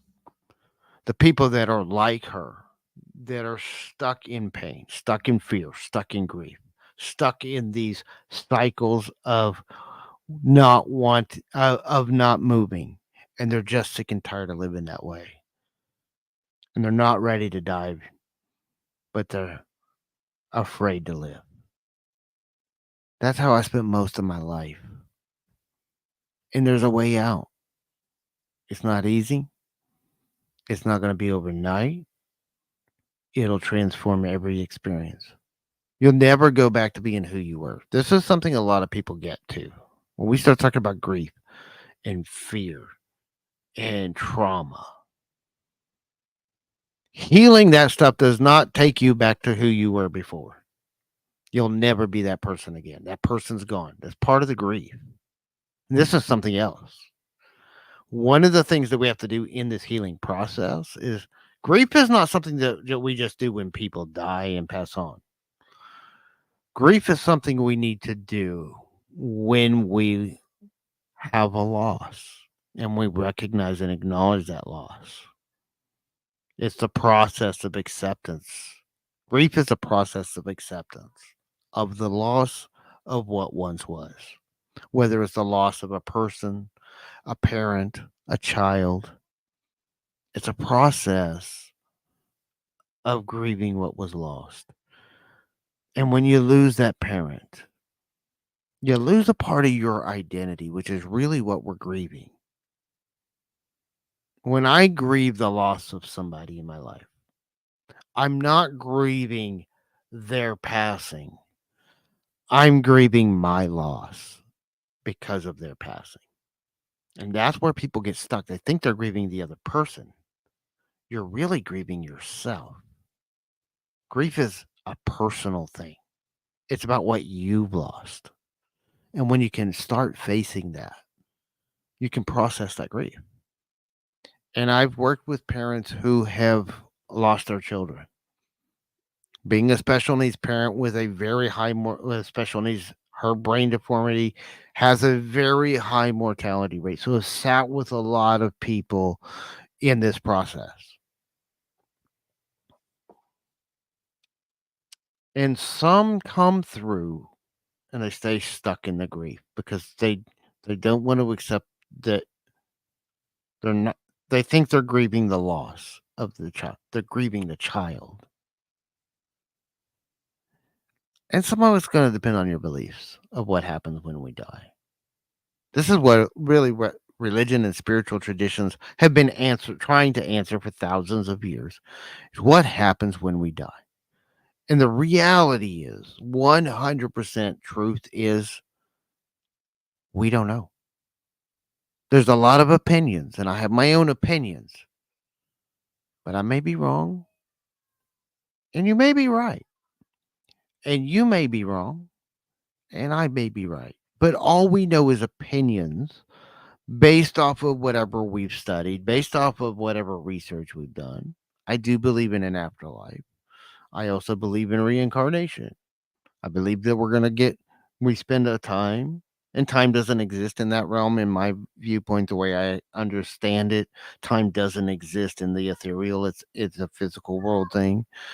And so, but when we pass, we go into that ethereal, and we go through a certain process, And we spend some of that working and supporting those who, we left behind. This is where we, have visitations from our loved ones that come and visit us from time to time, share messages with us. Some of us work with people in the medicine ways, in the spiritual ways. We have spirit guides. Most of our spirit guides are either ancestors or loved ones who have passed on. I have my spirit guides. Some of them are from the traditional Native American way, and there's a few specific ones that I know work with me and are part of my team. I have some that are not necessarily confined to a human form. That's the other thing is all they are at that point is energy. They're taking a form that I recognize. They're presenting themselves in a form that I remember them as or recognize them as. But it's not really who and what they are because this is the egoic identity. This body, this human. When you go into the world of spirit, it's formless. They don't have form. They don't have an identity. The identity is a human construct. But our ego consciousness has to identify the construct that's communicating with us, and so they do show themselves in a way that our egoic consciousness can recognize them as being somebody that's friendly, as something we should listen to. And so it's this egoic construct that says that that's my grandfather or that's my grandmother, but it's just a form of energy that is communicating with us. It's just this big blob of energy that's communicating with us. And I think that energy of Patricia, my stepmother who passed on, she is a part of my team. And I know she's here. She's in my house. And I absolutely know that because my son, who was not even a glimmer in my eye when she passed, knows her, recognizes her. He grabbed her picture. I was going through some stuff and I found a picture of her and I had it just sitting there, and he picked it up and was carrying it around and hugging on it, and I was like, "What you got there?" And he said, "Grandma." He said, "Nana Pat." He says, "That's my grandma, Nana Pat." And guess what? When Colton and Aaron, my nephews, and she was around when they were born, she went by Nana Pat.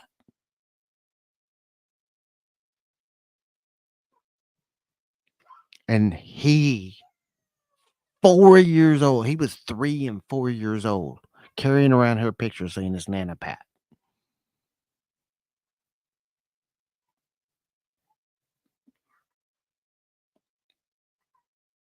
She's around. And Grandma Linda. He can pick out Grandma Linda and Nana Pat. We show him a picture, he knows who's Grandma Linda, and they both passed before he was born. Neither one of them. He wasn't even conceived yet when they both passed. So they're here, and those loved ones are still with us, and they're watching over us, and they're helping us and guiding us and talking to us and talking to my children and playing with my children.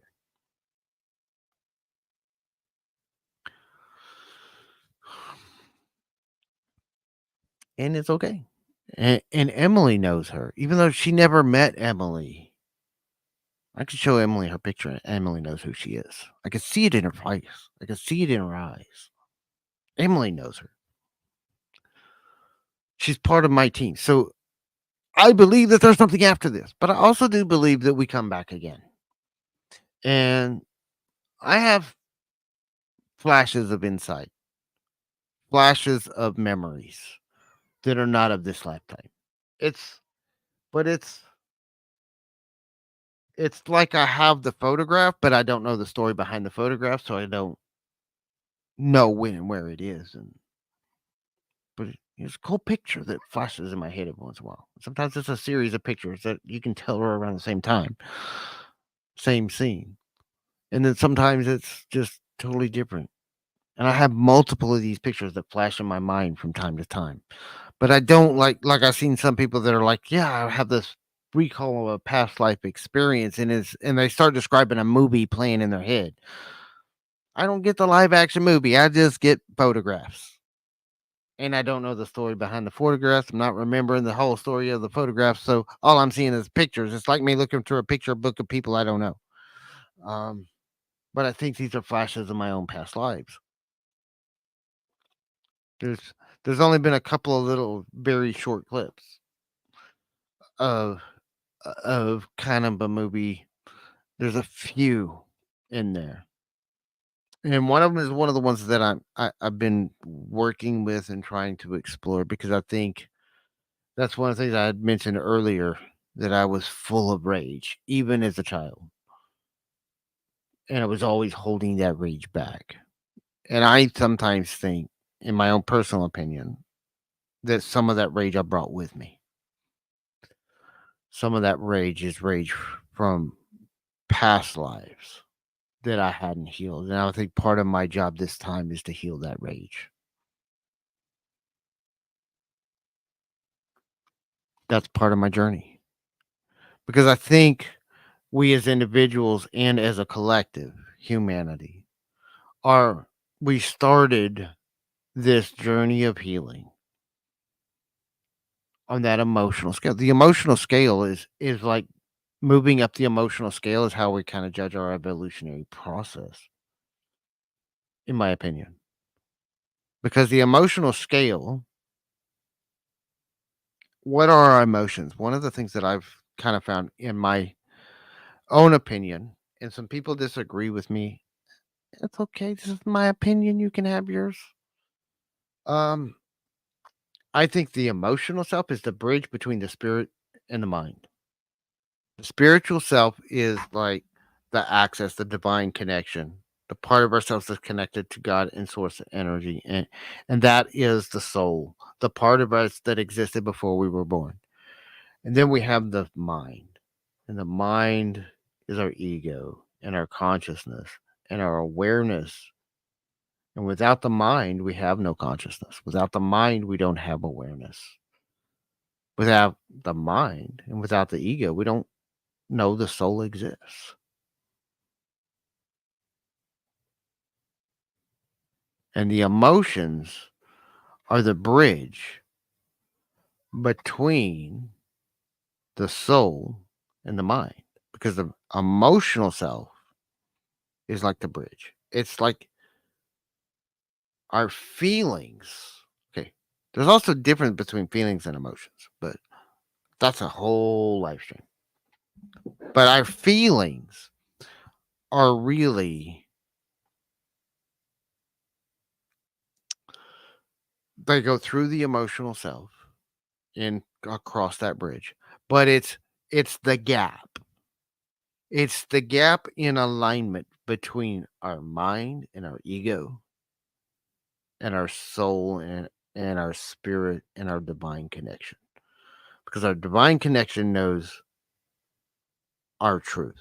Our divine connection, our soul knows our purpose, our dharma, our goal, our knows our source is in direct connection with the source and is a part of the source, is a part of God. And that the spiritual self is the peace of God within us. It is our divine connection. And like I think this is how it works. And so it knows our perfection. It knows our intention. It knows what we came here to be and to do and how we came here to be. Because I think how we came here to be is way more important than what we came here to be. In other words, I didn't come here to be a doctor or a lawyer or a podcaster. Those are things that I do. It's not what I am. It's not what I came here to be. I came here to be a human being, to be a human on a journey of healing and growth. And I think in my own part and parcel way, okay, In my mind, I am this human being. In my mind, I am this. And my soul sees me as this. And the wider that gap is, the further down that emotional scale we are. And we go up and down the scale because our connection to that ebbs and flows and goes up and down. The further up that scale I get, and then some people's baseline, where they are when they're at rest, when they're in their, neutral state, is lower down the scale. And the growth is to move your baseline. Where do you go back to when things calm? When you're not active, when things aren't, here and there, and we're doing things and we're trying to put out this fire, or we're really excited about this and we're partying over here. When things calm down, where do you go back to? Do you go back to depression? Because I know people that's their baseline is depression. I know people that, you know, self-doubt, anxiety, anger, rage, hatred. I know people that's their baseline. They are constantly, if they're at their calmest, their baseline is in anger and rage. There's people that's where they stay. Not healthy to be there. Not somebody I want to be around, but there's people that's their baseline.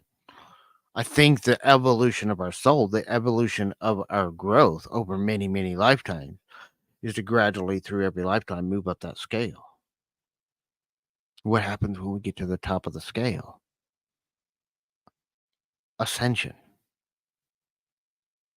All the great masters taught that that's the goal. Unconditional love.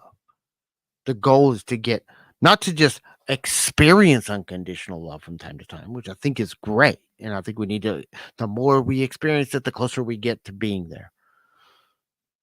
But to move ourselves as individuals and as a collective into that space of unconditional love.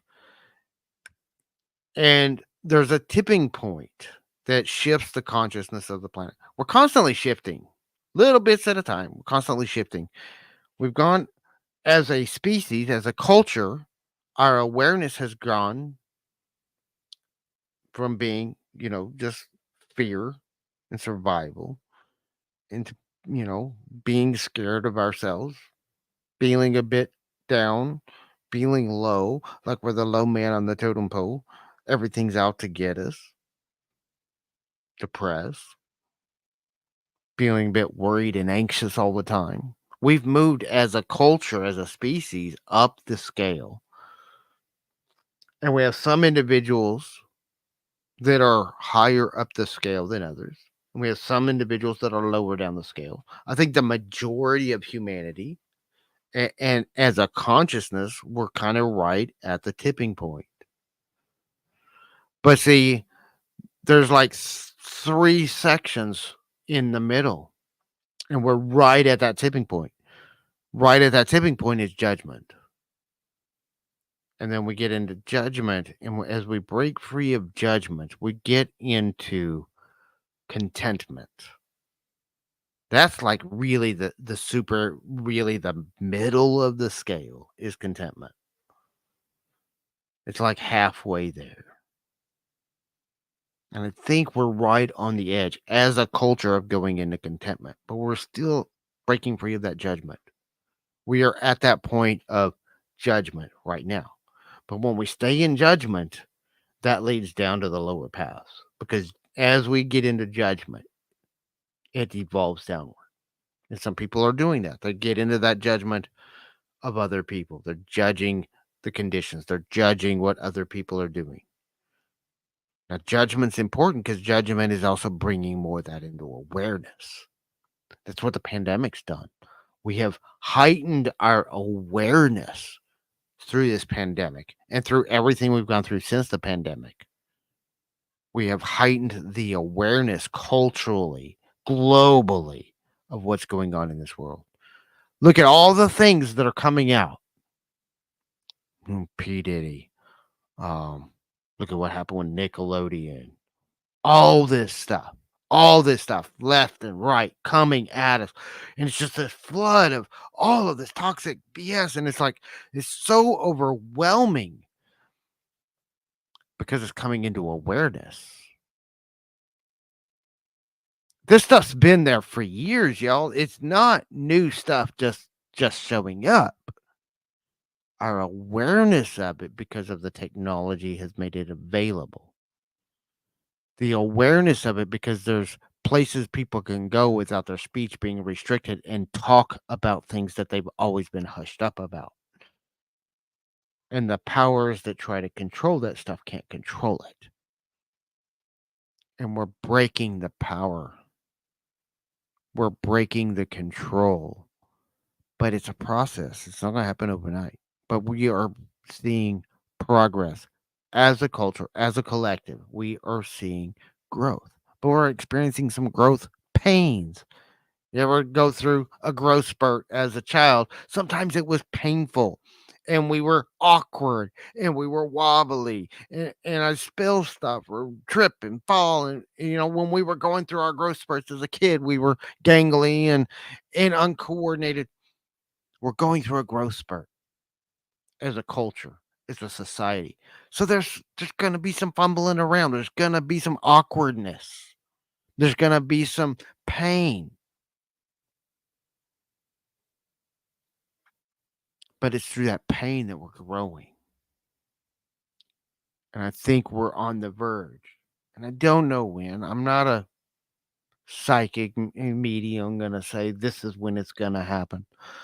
But I feel the collective energy moving into contentment.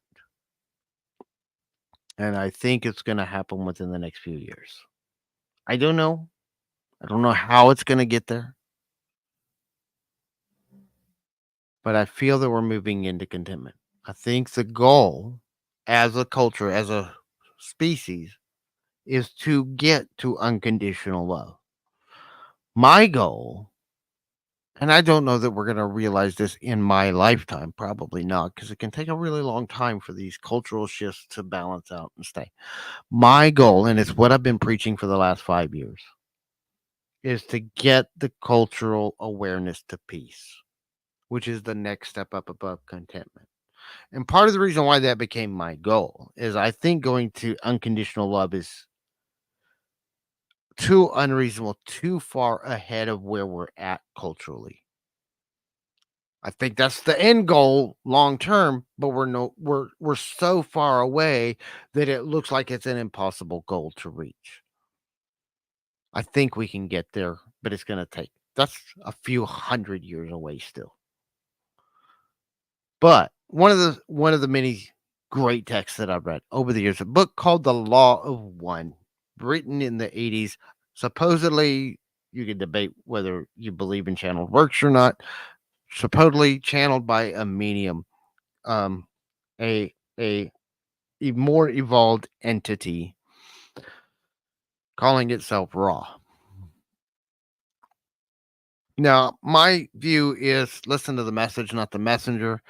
You can debate whether I believe in channeled works. I think channeling is a real thing. I've seen it happen in person multiple times. I have at times, sometimes with my knowledge, sometimes without my knowledge, I have channeled things myself.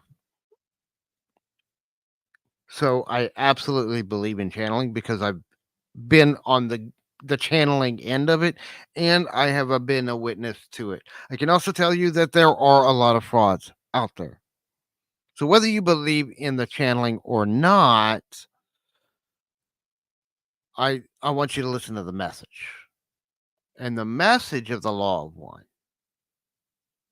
is in so much to me it's just like all these things that I've been studying for years clicking into place. It was like, okay, this ain't the whole puzzle still. But I did this thing the other day where I was talking on TikTok. And I'll have to use my image for some of my other stuff later. I don't know if I can pull it up right now, but it's basically that the entire world is a jigsaw puzzle. And this was from a quote from Richard Ted Nippa, who's one of the elders that's on my team that's guiding me. And during one of my ceremonies, he shared this with me. It was the first time I ever communicated with him, and I didn't know that's what it was until recently, because it was just this recurring thought in my mind is the way I perceived it.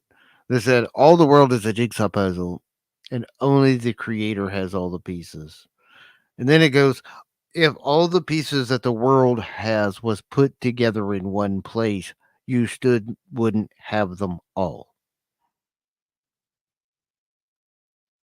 If every religion, every science, every philosophy, every spiritual teaching, every bit of knowledge about this world and the next was put together in one place, and you put this jigsaw puzzle that is what are we all together, there's pieces still missing. Only the creator has all the pieces. But if we put those pieces together, they start making more sense, and that's what I've been doing for the last 30 years, is putting as many of the pieces together as I can. That's what I'm teaching. That's what I'm doing. I'm sharing the pieces of the puzzle and where I found them and how I found them over the last 30 years. And I found that I had that in my mind. And I had two teachers, physical teachers. Um my grandpa Jack and my uncle Pete. Um, Grandpa Chuck lived in Colorado at the time that this. No, he lived in Oklahoma City at the time all this happened, and I lived in Texas, so I got to see him as much as I could, but it wasn't all the time. So I mainly, would discuss these things with my uncle Pete because my uncle Pete lived two bedrooms down from me. I lived in his house, so it was a lot easier to see him and talk to him about these things.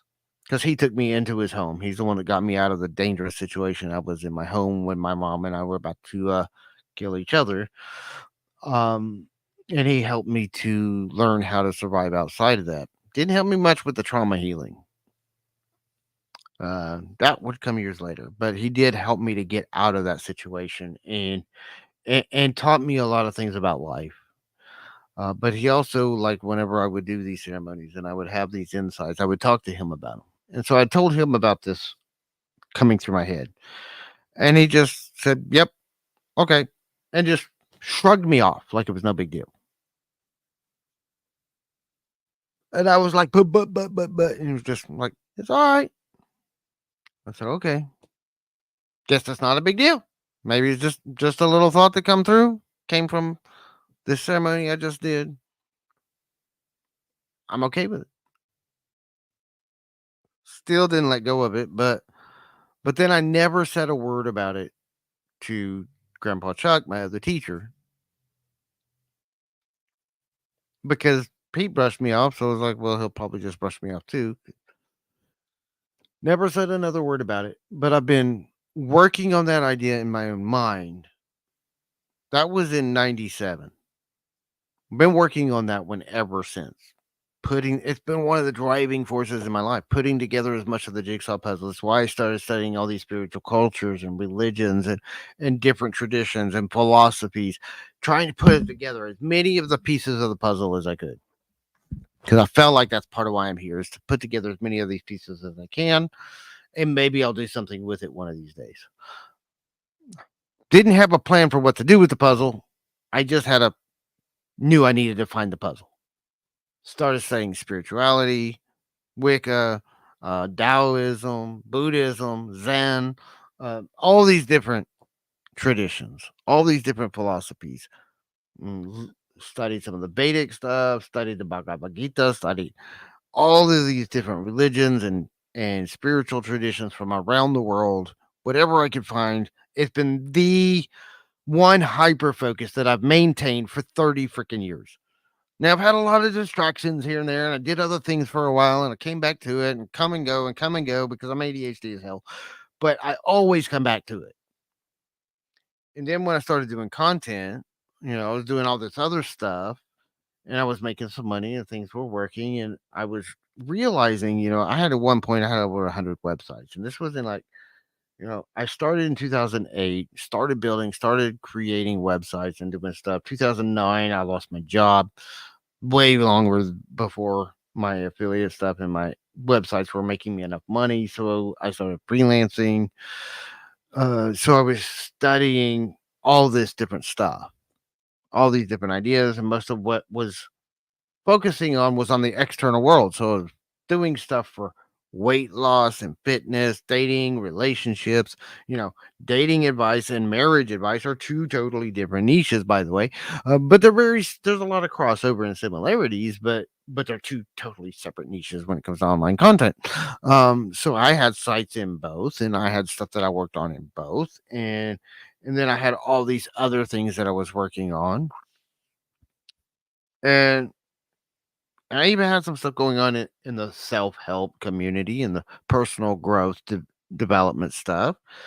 And it's just all this stuff. And I'm scattered all over the place. And this was in like 2009, 2010. And I started taking a step back, and because there was other changes going on, and some of my sites were working, some weren't, and I was focusing on which ones were working, which ones weren't. But one of the things that I was like sitting back and noticing was is I'm writing all this content on dating and relationships. I'm writing all this content on health and fitness, building muscle. Had site on build muscle building, and I had another related site that had a lot of crossover, but was a separate site that was on how to lose weight. Very similar, but specific areas of focus that are different, and some very different products, and some crossover between the two. But I noticed a trend as I was looking at these. And then I even noticed this years later when I started doing personal finance is what's the common ground in all of these? Every one of these areas that people are struggling with, this is the external stuff. Where's the common ground? There's some very common themes that were showing up in my article, which was biggest problem you have is right here. You. And so I started saying, why? Why do all of these lead back to you? It's because what you do on the inside. It's not about the external. It's not about what you look like. It's not about, how much money you have. It's not about who you're dating or who you're married to. It's about you. Every problem you have in a relationship is inside of you. The problems you have with your weight is not really a problem with your weight. It's a problem with you. It's a problem inside of you. It's just a physical representation of something else that's inside of you. And I knew this, and I was already putting all these spiritual pieces together. So I knew about the spiritual stuff. But I thought I could let's just focus on the mind. So I started taking all of that and saying, can I bring all this together to one place? And I started a project, which is the basis of this channel in 2010 called Thoughts on Life Today. And it was specifically called Thoughts on Life Today because I was going to focus on just mind. Mind. Mindset, thinking, behavior patterns. But I didn't have a lot of success with it. It went up and down. I got some good comments. I got some great things, but I never really took off. And part of it's because I was leaving out the emotional stuff. It was very technical, studying the mind. And I did kind of go into the physical because I was talking about neurology, but it really wasn't diving into what creates the mind. And it wasn't talking about the connection of the mind to the spirit. I was scared to death of saying anything about spirit. If you looked at what I did from 2008, I think the first time I ever mentioned God or spirit was in 2012. But 2008 to 2012, I completely left the emotional stuff, which is at the core of a lot of it, and the spiritual stuff, which is at the core of a lot of it, out of everything I did. And he started mentioning it a little bit in 2012, 2013. Stepped away from content after Emily was born in 2013 because I was just struggling. A lot of things were changing. Google made some massive changes, and I was completely dependent on Google for traffic, which screwed up my business. Um, and so I was kind of starting over in 2013, and I was trying to struggling through it. Still had a lot of videos out here on YouTube, and I still had a couple of blogs left. Um, but decimated most of my online business, and it was just financially and with the time I was having to spend on Emily, I didn't have the time to work 15 or 16 hours a day and recover what I was losing. So I stepped away from the content, and I swore I was going to get right back to it. I thought I was just going to take a break for a couple of months and then just dive right back into it and build it up. But that's not what happened. What wound up happening was 2014 rolled around, and I wasn't working, wasn't making very much money. Had a little bit of residual stuff, some because I still had some of my affiliate sites out there, and I had some continuity stuff that was bringing in some residual income there. Um, but it wasn't enough to pay the bills, and so I went to work at the prison. Worked there for 6 years.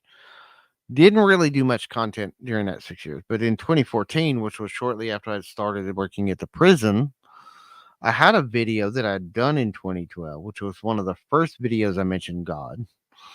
Blew up. It was a live stream, and it was a PowerPoint presentation, a horrible video.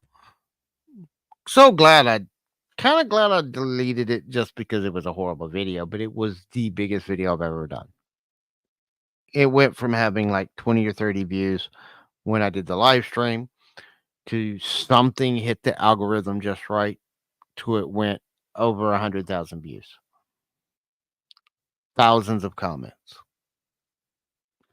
And I wasn't ever planning on sharing that. After that, I thought I would never do content again because at least the majority of the comments I read, I did not read all the comments. Like I said, there was thousands of them. But I also I was in low self-esteem. I was not trusting myself, and I was feeling really bad about myself. And I was in this place of fear. And so I deleted everything I had done. And I was living my calling. This was all everything I was putting out content was calling to me. It was never just about the money, but it was calling to me. But I was so afraid of other people's opinion of me. Of that I deleted everything I had done. I deleted all of my social medias. I didn't delete the YouTube channel mainly because that was like my main channel for going out and commenting on other people's stuff and watching other people's videos. So I kept the actual channel, but I deleted all the content. Deleted everything, changed the name, deleted my blog, wiped out the blog, let the domains go, let everything go, canceled my email list subscription service. So lost my email list. Didn't save anything. Swore I was never going to do content again. That was the first time. That was the one time I actually semi quit being a content creator. That was in 2014. I was so depressed. I was so low. I was also dealing with a lot of stuff with Emily at the time. And I just was loaded with guilt and shame. Some of the comments, as I look back and kind of remember what some of the comments were, some of them were certain religious groups got a hold of the video and just trashed it. Um, which they trash anything that doesn't promote their narrow-minded, hate-filled worldview. And unfortunately, total disconnect from their own teachers and teachings, but that's a whole nother subject. But I noticed too that there was some constructive criticisms, but because I was being hate, I mean, some of the hate I mean, it was deep. We're talking about thousands of comments, many death threats against me, against my children, well, my child, because Emily was the only child I had, against my wife. And at the time I made the video, we didn't even have Emily yet. So, but they were threatening my children, even though I didn't have children at the time I created the video. But they were threatening them. They were threatening me and my entire children because we weren't worthy of living simply because of words I said on a video. I said nothing threatening. It was about peace. It's about the process of ascension. It was about love. It's about understanding the the. Uh, it was a more in depth. I talked a little bit earlier about the ascension of consciousness up the emotional scale. This was an in depth live stream that the entire 2 hours was about that process and how we go through that process as individuals. And people didn't like. They didn't like what I said. Some people, some of the constructive criticism was probably right because I was young. Well, I mean, 10 years younger than I am now, but I was also, I was a little naive on some things, and I was very much a student without the experience to back it up. And in the last decade, I have studied less and experienced more. It's like the first 20 years was you're a student, you're studying, you're going to go research, you're going to learn things, you're going to learn these philosophies, you're going to learn these ideas, you're going to see. The last 10 years has been now you get to figure out how this stuff works. The last 10 years has been life. I haven't spent as much time in the last decade in research as I did in the 20 years before. I do still spend some time researching new things and studying and reading new books and studying ideas that come my way. But I've spent more time just experiencing life, experiencing tragedy in my own life and with other people, sitting with people who have been through tragedy, sitting with people. Um, I don't want to go into too much detail. And if she ever sees this, I hope she can forgive me for saying it. I mean, it's nothing she hasn't spoken in public herself on TikTok and other places.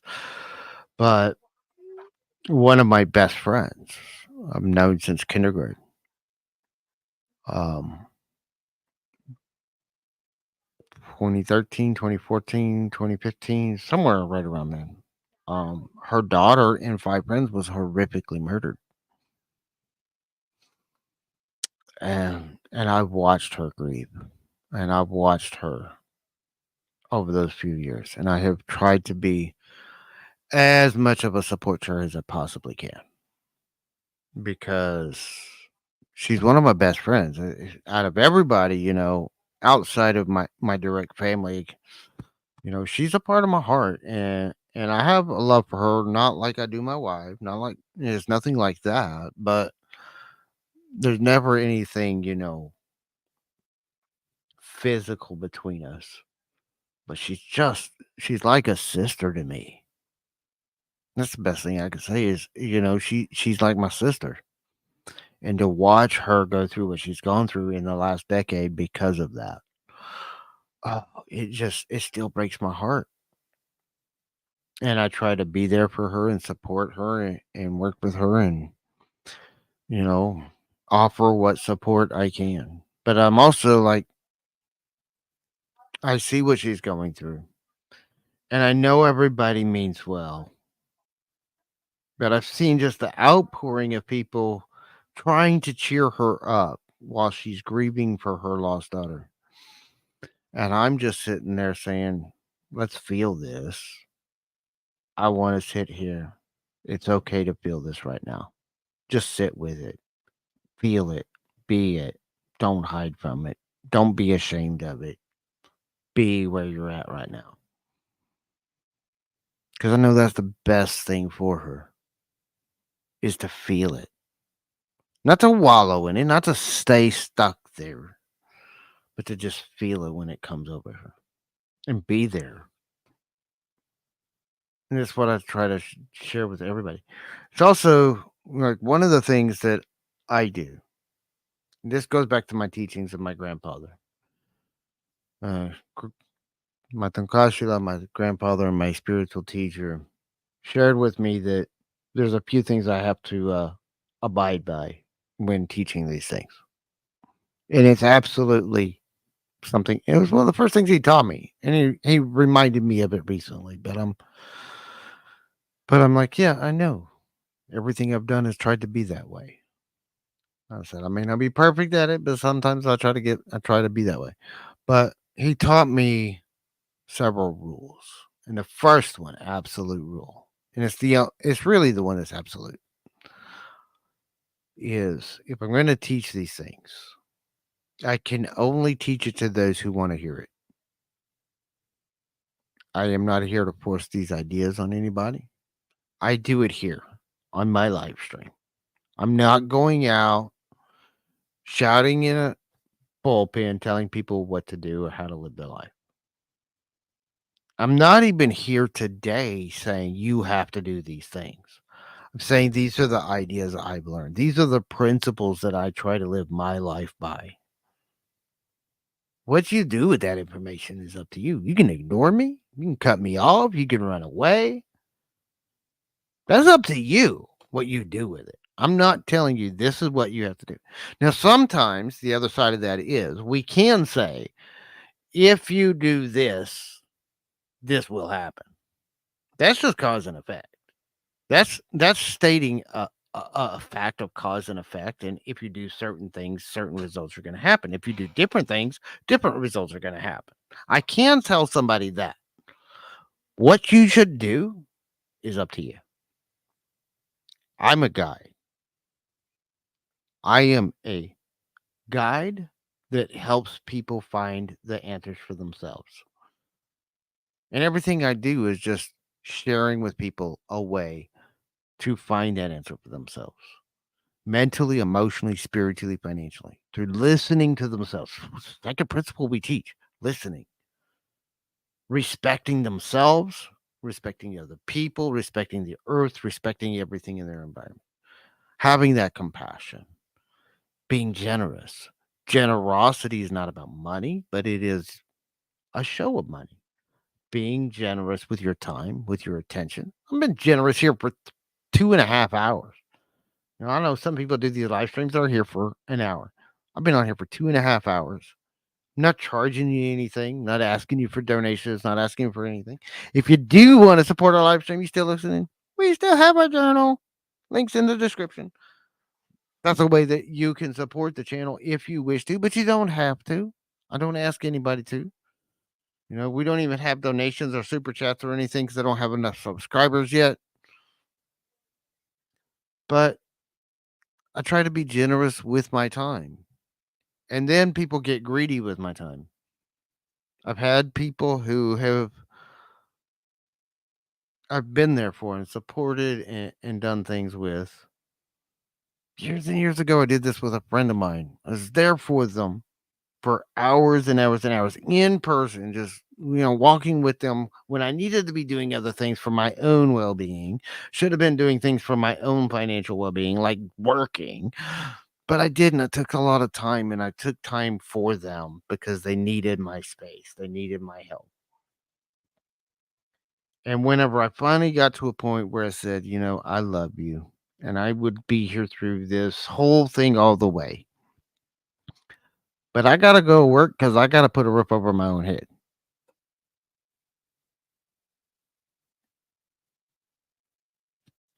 And then they got mad because I left them in a semi vulnerable state still. They were better than they were when I got there, and they were doing okay. And I felt that they were safe. They were just still upset. But I had to go do my job. I had to put a roof over my own head. I cannot take care of somebody else at the expense of my needs. I am absolutely 100% willing to sacrifice any of my desires to help somebody else. I am not willing to sacrifice my needs or my family's. I gotta put a roof over my head, I gotta put food on the table, I gotta do all these things, and I've sacrificed those things more than I should at times. I've put myself on the line for not being able to do those at times because I was supporting somebody else in need. But to be greedy and selfish with somebody's time and saying that I should sacrifice my family's needs to support you in something is selfish, and it's just using people. And I tend to be a giver, and I will give more than I should. My wife gets mad at me as a content creator because I give away so much and I don't really hold much back. Almost everything in my books you can find on my YouTube channel. Almost everything in the things that I'm writing about and doing, most of it you can find right here. You might have to, go through a bunch of videos and piece it together and figure out the strategy. But I've also learned that a long time ago in content creation. We tend to like share everything in bit-sized pieces here and there. For the packaging, putting it together in order so you don't have to go searching for hours and hours to figure out what order the videos go in or the articles go in. For the packaging and the organization of all of these ideas. I mean, even today, I've been on for 2 hours and I've talked about a lot of stuff, but it's kinda scattered all over the place.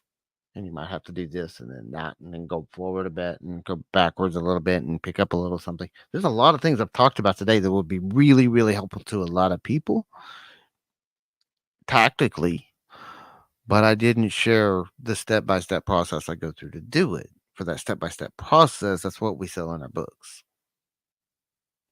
And as a content creator, that's kind of what I do. I share everything I know. I just don't necessarily always put it in a tactical, here's the process, how to do it. And that's what other creators do. And that's what we do is we give the information and we sell the process.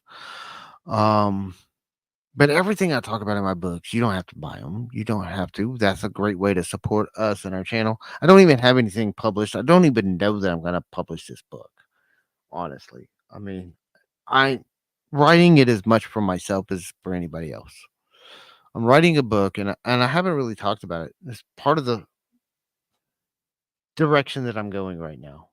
I'm working on a book called well, the current title is Embracing Your Life. It is about this internal journey. It's a three-part book. So the first book is basically understanding the internal world, the mind, the heart, the spirit, the body, and how they interrelate with each other. Because I think it's core to understanding that we have to work on each of these four aspects of ourselves in unison to find our balance. So that's defining the balance. And then we have to work outside of ourselves and balance our inner work with what we do out in the world. That's finding the balance. Part of why I'm creating these videos and I'm going out and I'm doing things to help people and I'm spending time with people as much as I can to help them through whatever struggles they're going through is because that's part of my service to other people. Yeah, I talk about selling books. I talk about writing books. But that's part of my service to other people. And the books are just a process I'm going through myself to understand and remind myself of the things that I have to do because I'm ADHD as fuck, which means I forget shit. I've been studying this stuff for 30 years, and some of it I've studied and never written down for 30 years. So now I got to write it down before I forget it because my memory's Swiss cheese, and sometimes I forget things, and I go back and look things up, and I miss bits and pieces of it. But it's also organizing it and going deeper into it for me because I'm writing it from a slightly different perspective than I've ever looked at it before. I'm writing all these things in a way to try to explain it as easily as possible, but as thoroughly as possible to people that may or may not know anything about me or this way of doing things. but it's the simple philosophy. The first part is basically the overall kind of philosophy of the internal world and how our internal works. Part two are the nine principles that I think are the absolute essential principles for decision making processes working through your life. And that I've shared some of them today. It's compassion, it's integrity, it's listening, it's generosity, it's respect, it's integrity, it's courage, it's honesty, it's unconditional love, and humility. Nine principles that I think, and they're not necessarily in that order. That's just about off the top of my head. I think they're all equally important. If there's one that's because it's all encompassing and it encompasses all of them, if there's one that's slightly more important than all the others, it's unconditional love. Um, but because unconditional love is a part of all of them, but they all interrelate with each other back and forth. And so it kind of gets confusing.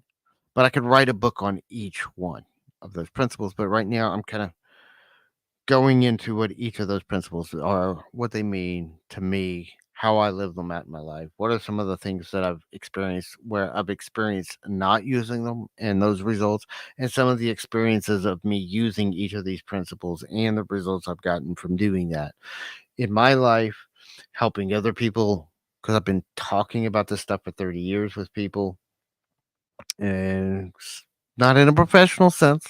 Not like I'm not a coach. I don't consider myself a guru. I am not a master teacher. I've always said I am a student of the philosophy of life, and sometimes I share some of the things I've learned along the way. Part of that's the humility. Sometimes I over humble myself. Some people say to a self deprecating point, but I have to maintain my humility. I have to maintain I don't believe anybody's a master of anything. I don't believe you can be a master of anything. And especially this stuff.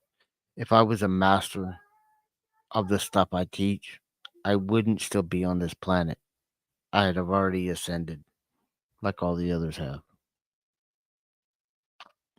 So if somebody's still living and they're still walking on this earth and they're calling themselves a master, maybe they need to check their own ego at the door because nobody's mastered it.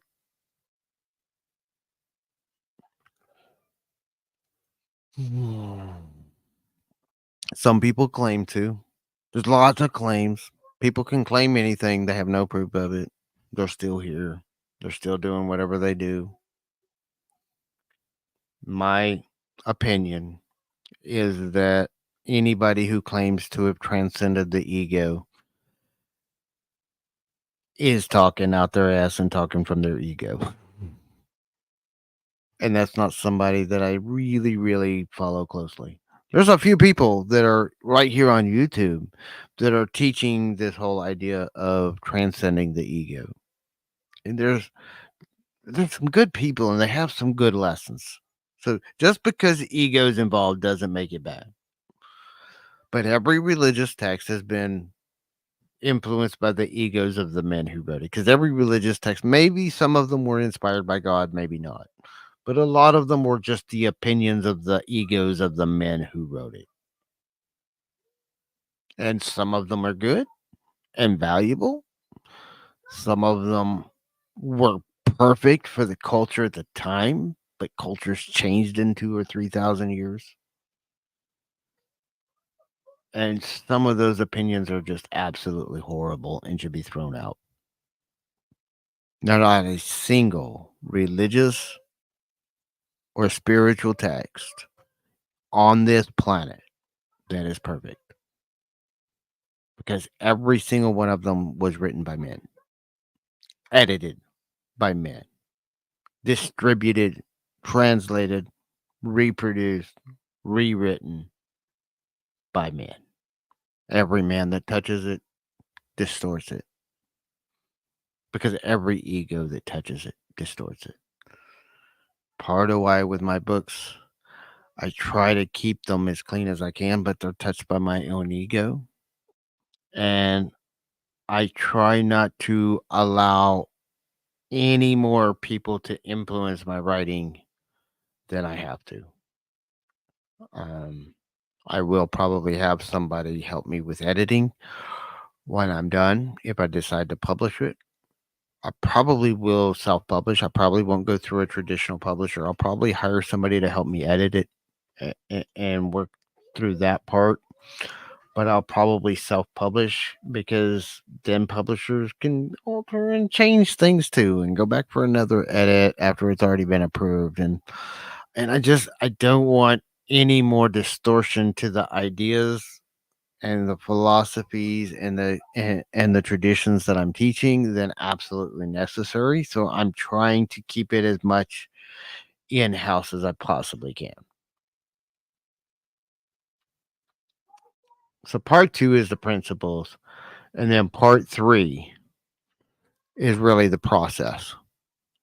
The process for doing the work, the processes I use healing, for healing my emotions, healing my mind, opening myself up to new thoughts and ideas, opening my awareness and my thoughts to learning new skills rapidly. One of the things I've learned how to do, and I use some of these processes, I'll share some of the processes I use to do that. Like with my daughter, I amaze people at the hospital because we go to the hospital and they have to sometimes, doing new things. Like we started a few years ago, we had to catheterize her. Um, Catheters, they put a catheter in you to help you pee, right? Um, we have to do that every 4 hours. And we started doing this when she was about a year old. Um, Off and on, it wasn't solid her whole life, but we started when she was about a year old. She started peeing on her own. She was on her own for a little while, but then over time, her urinary issues started cropping up again. She wasn't peeing on her own, so we had to start cathing her again. And it amazes the nurses and the doctors and everybody because I go in there and my wife is terrified of learning these new skills. And so, she has to, she's scared of screwing it up, is what it is. That's part of the process, by the way. Letting go of the fear of fucking up. Um, Being willing to fuck it up and not being scared to do it, even when it's your own child, which is the hard part. It's the emotional as much because when she was a year old and I'm learning how to catheterize her, she's screaming her head off. She's a 1 year old. She doesn't understand what's going on. This thing is painful going in and out. Of course, she's screaming.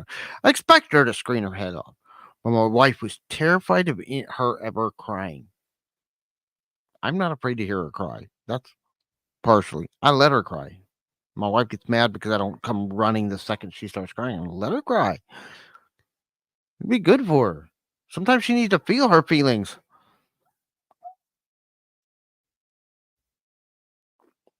But my wife doesn't understand that. She runs from her own feelings most of the time. Uh, but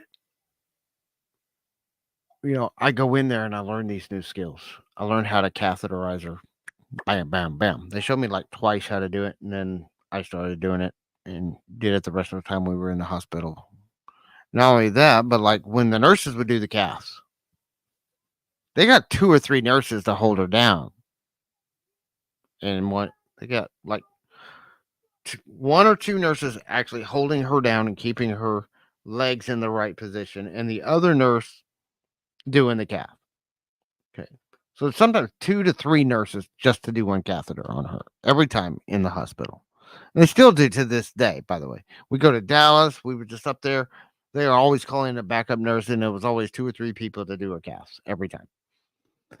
I do her caths by myself with no help almost every time. Every once in a while, like if sometimes she's really spastic and she has dystonic movements, and one of the things that she does is she'll get her hands in her mouth.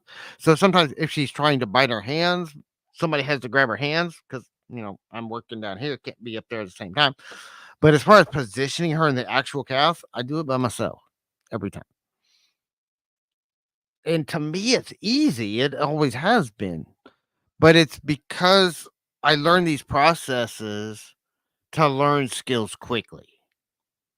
Every time I go into another job, within a few weeks, I know every position in the job because I learn new skills quickly. And it's not because I'm a savant. It's not because I have some magical thing. I can't do anything that you can't do. I'm not really that special and I'm really not that smart. What I am is I've learned a few techniques that allow me to do that. Some of it's through meditation. One of the things I learned from studying greats is all the great basketball players, almost all of them, will visualize 1,000 shots before they ever get on the court. They will sit there and in their mind watch themselves in their imagination using their thoughts because your imagination is one of the most powerful tools in your arsenal. You can use it to create or you can use it to destroy, and you already are. Whether you have a great life or a horrible life, it's probably in large part because of what you're doing in your mind, in your imagination. Because every problem is imagined first and then realized. That's real manifestation, by the way. You create it in your mind and then you realize it. You may not consciously do it. You may not be intentionally doing it, but you're doing it. Every worry is just imagining the worst case scenario happening in the future. It's the imagination. Most fear, this is one of the things we'll address when we start really diving into the process of eliminating fear. It's realizing that fear is just an illusion in your imagination. But when it comes to learning new skills, I can intentionally imagine myself doing the process. So what I would do is I would sit there and watch the nurses, and I only have to watch them like 2 or 3 times. I watch the nurses do the process, and then I watching them do it in my mind, and then I replace their face with mine. So I replace them with me, their body doing the process, them going through the motions, and then I'm replacing them with me in their place. It's a trick I learned a long time ago to learn new skills. You watch somebody else do it, get a good view, see them doing it, see every step, see right where they go, see every step of the process. And then you visualize yourself, you visualize them doing it, and then you visualize yourself doing it. And if you can visualize yourself doing it 100 times, 200 times, 300 times, which these visualizations go quick, so you can do that in just a few minutes. You can do 100 visualizations in just 5 minutes. And like when it was came to her catheters, I had like 4 hours till the next one. I got over 1,000 repetitions of that visualization. I go in first time. Here we go. Because I've already done it in my mind about 1,000 times. And your body doesn't know a difference between your imagination doing it and your body doing it. Your body doesn't know the difference. I taught myself how to do a catheter without ever doing a catheter. And they were shocked. They were like, when we start doing catheters, the nurses told me this. They said, when we start doing catheters, we practice on dummies for 4 months before we ever touch a live patient. And that live patient is never our own child.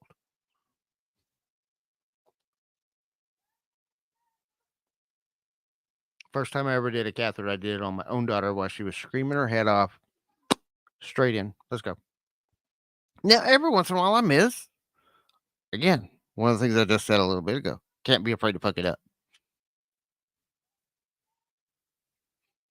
I'm not afraid of fucking it up. I also know, fuck it up, grab another catheter, let's go again. It doesn't really hurt her if I hit the wrong spot, if I don't get it in the right hole, because there's multiple holes down there. If I don't get it in the right hole, I just leave that one so I know where that's now marking where the wrong hole is. Grab another one. Here we go. Not that big a deal.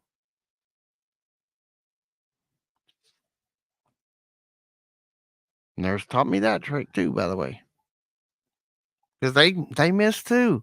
These are professionals. This is what they do for a living, and they mess it up every once in a while. It's okay if I don't mess it up sometimes. I'm not perfect. I gotta mess it up sometime. Doing her pins for her, it's just cleaning them with a swab. It's not that hard. I'm still having to improve my skill at it, by the way. It's not like I'm perfectly doing it the first time, but I'm successfully doing it. There's a difference. Done is better than perfect. I can successfully do a lot of stuff. I just may not be the best at doing it. I may not be perfect at doing it. Like went to work at a cabinet shop. Within like 2 months of working at a cabinet shop, I knew every single spot in the shop. I wasn't the best at any position, but I knew every single position in the shop. Because of that, I got promoted pretty quickly because I was the only one that knew every single position in the shop. Most people were great at doing their job, but if you tried to move them to another area, they might know one or two areas, but they could move them to just any area wherever they were needed. I could go anywhere the boss needed me. Because of that, they needed extra help. They needed somebody to get a promotion to help out in other things. That was me. It wasn't because I was the best leader. It was because I was the most versatile. Because I learned how to pick up new skills. And I use that same technique I just talked about. Every time I need to learn new skills, I use that same technique. If I can see somebody else do it just once or twice, I can play it over and over and over in my mind and I can do it. It's harder with these mental skills because I can't see somebody do it. With these mental chat processes, so I try to visualize them and I try to figure out a way to explain them as best as I can. But I mean, if I'm to do some of these mental exercises, this is what you're going to see.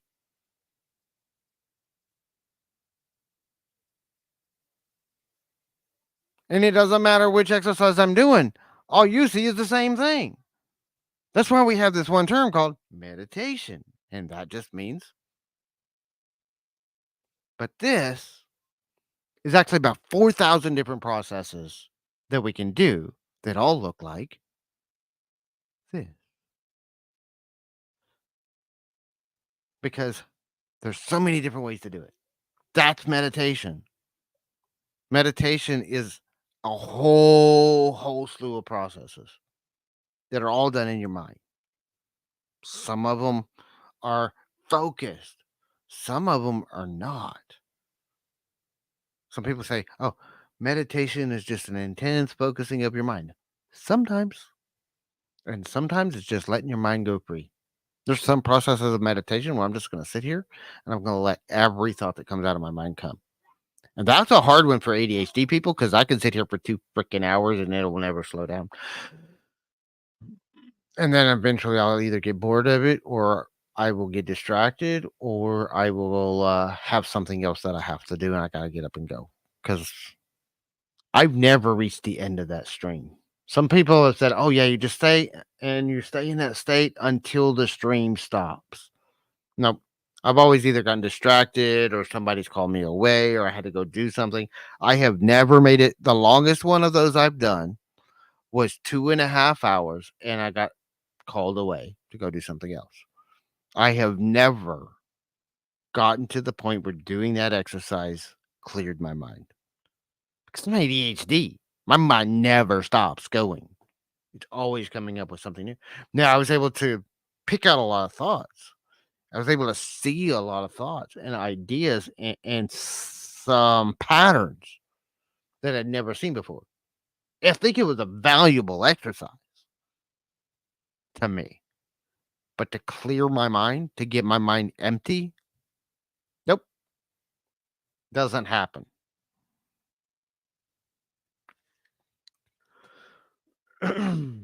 So, God, I have crossed the 3 hour mark. This is supposed to be an hour to an hour and a half. I have been here for 3 hours. I do have to go to the little boy's room, and I have some family things to take care of today. And there's nobody watching right now anyway. Thank you guys. Anybody who's made it through the replay this far, if you can listen to me ramble for 3 hours, absolutely have a fantastic day. One last time, we'll have a link in the description below. Serenity Meditation Journal. The cover looks a little bit different than this because I just changed it up a little bit. Um, but it's very similar. I'll have a link to the journal in the description below. That's how you can support the channel right now. It's really the only thing we have for sale. No affiliate links. That is my direct link to my product. I created it. I own it. I'll make a couple of bucks off every one we sell. Um, Not a big money maker, but that is my meditation journal. I use that journal every day myself. That's why I created it. And then people ask for me to share it. And so that's how people can get it if you want it. It follows the guidelines of the Serenity Prayer. So I talk about, you know, what did I find the serenity to do today? What did I find the courage to change within myself today? Talks about gratitude. Today I'm grateful for and list out the gratitudes. And then just what did my insights from meditation today were. And then worry. I have a worry page in it. Something we added in there because I talk about worry journaling, writing down your worries every day. And then, it helps you to give your worries a certain time of day is by just keeping a worry journal. And over time, you'll start seeing that worry journal has less and less in it. The process I learned about 15, 20 years ago is when worries start cropping up. It's very rare I worry about anything anymore. But when they start cropping up, I go right back into that exercise. It's in my journal. And then just some free writing exercises that you can do, just for free writing whatever comes up. And there comes my distraction I was just talking about. Like I said, I got life to go. So thank you guys and have a fantastic day. We'll see you in the next stream.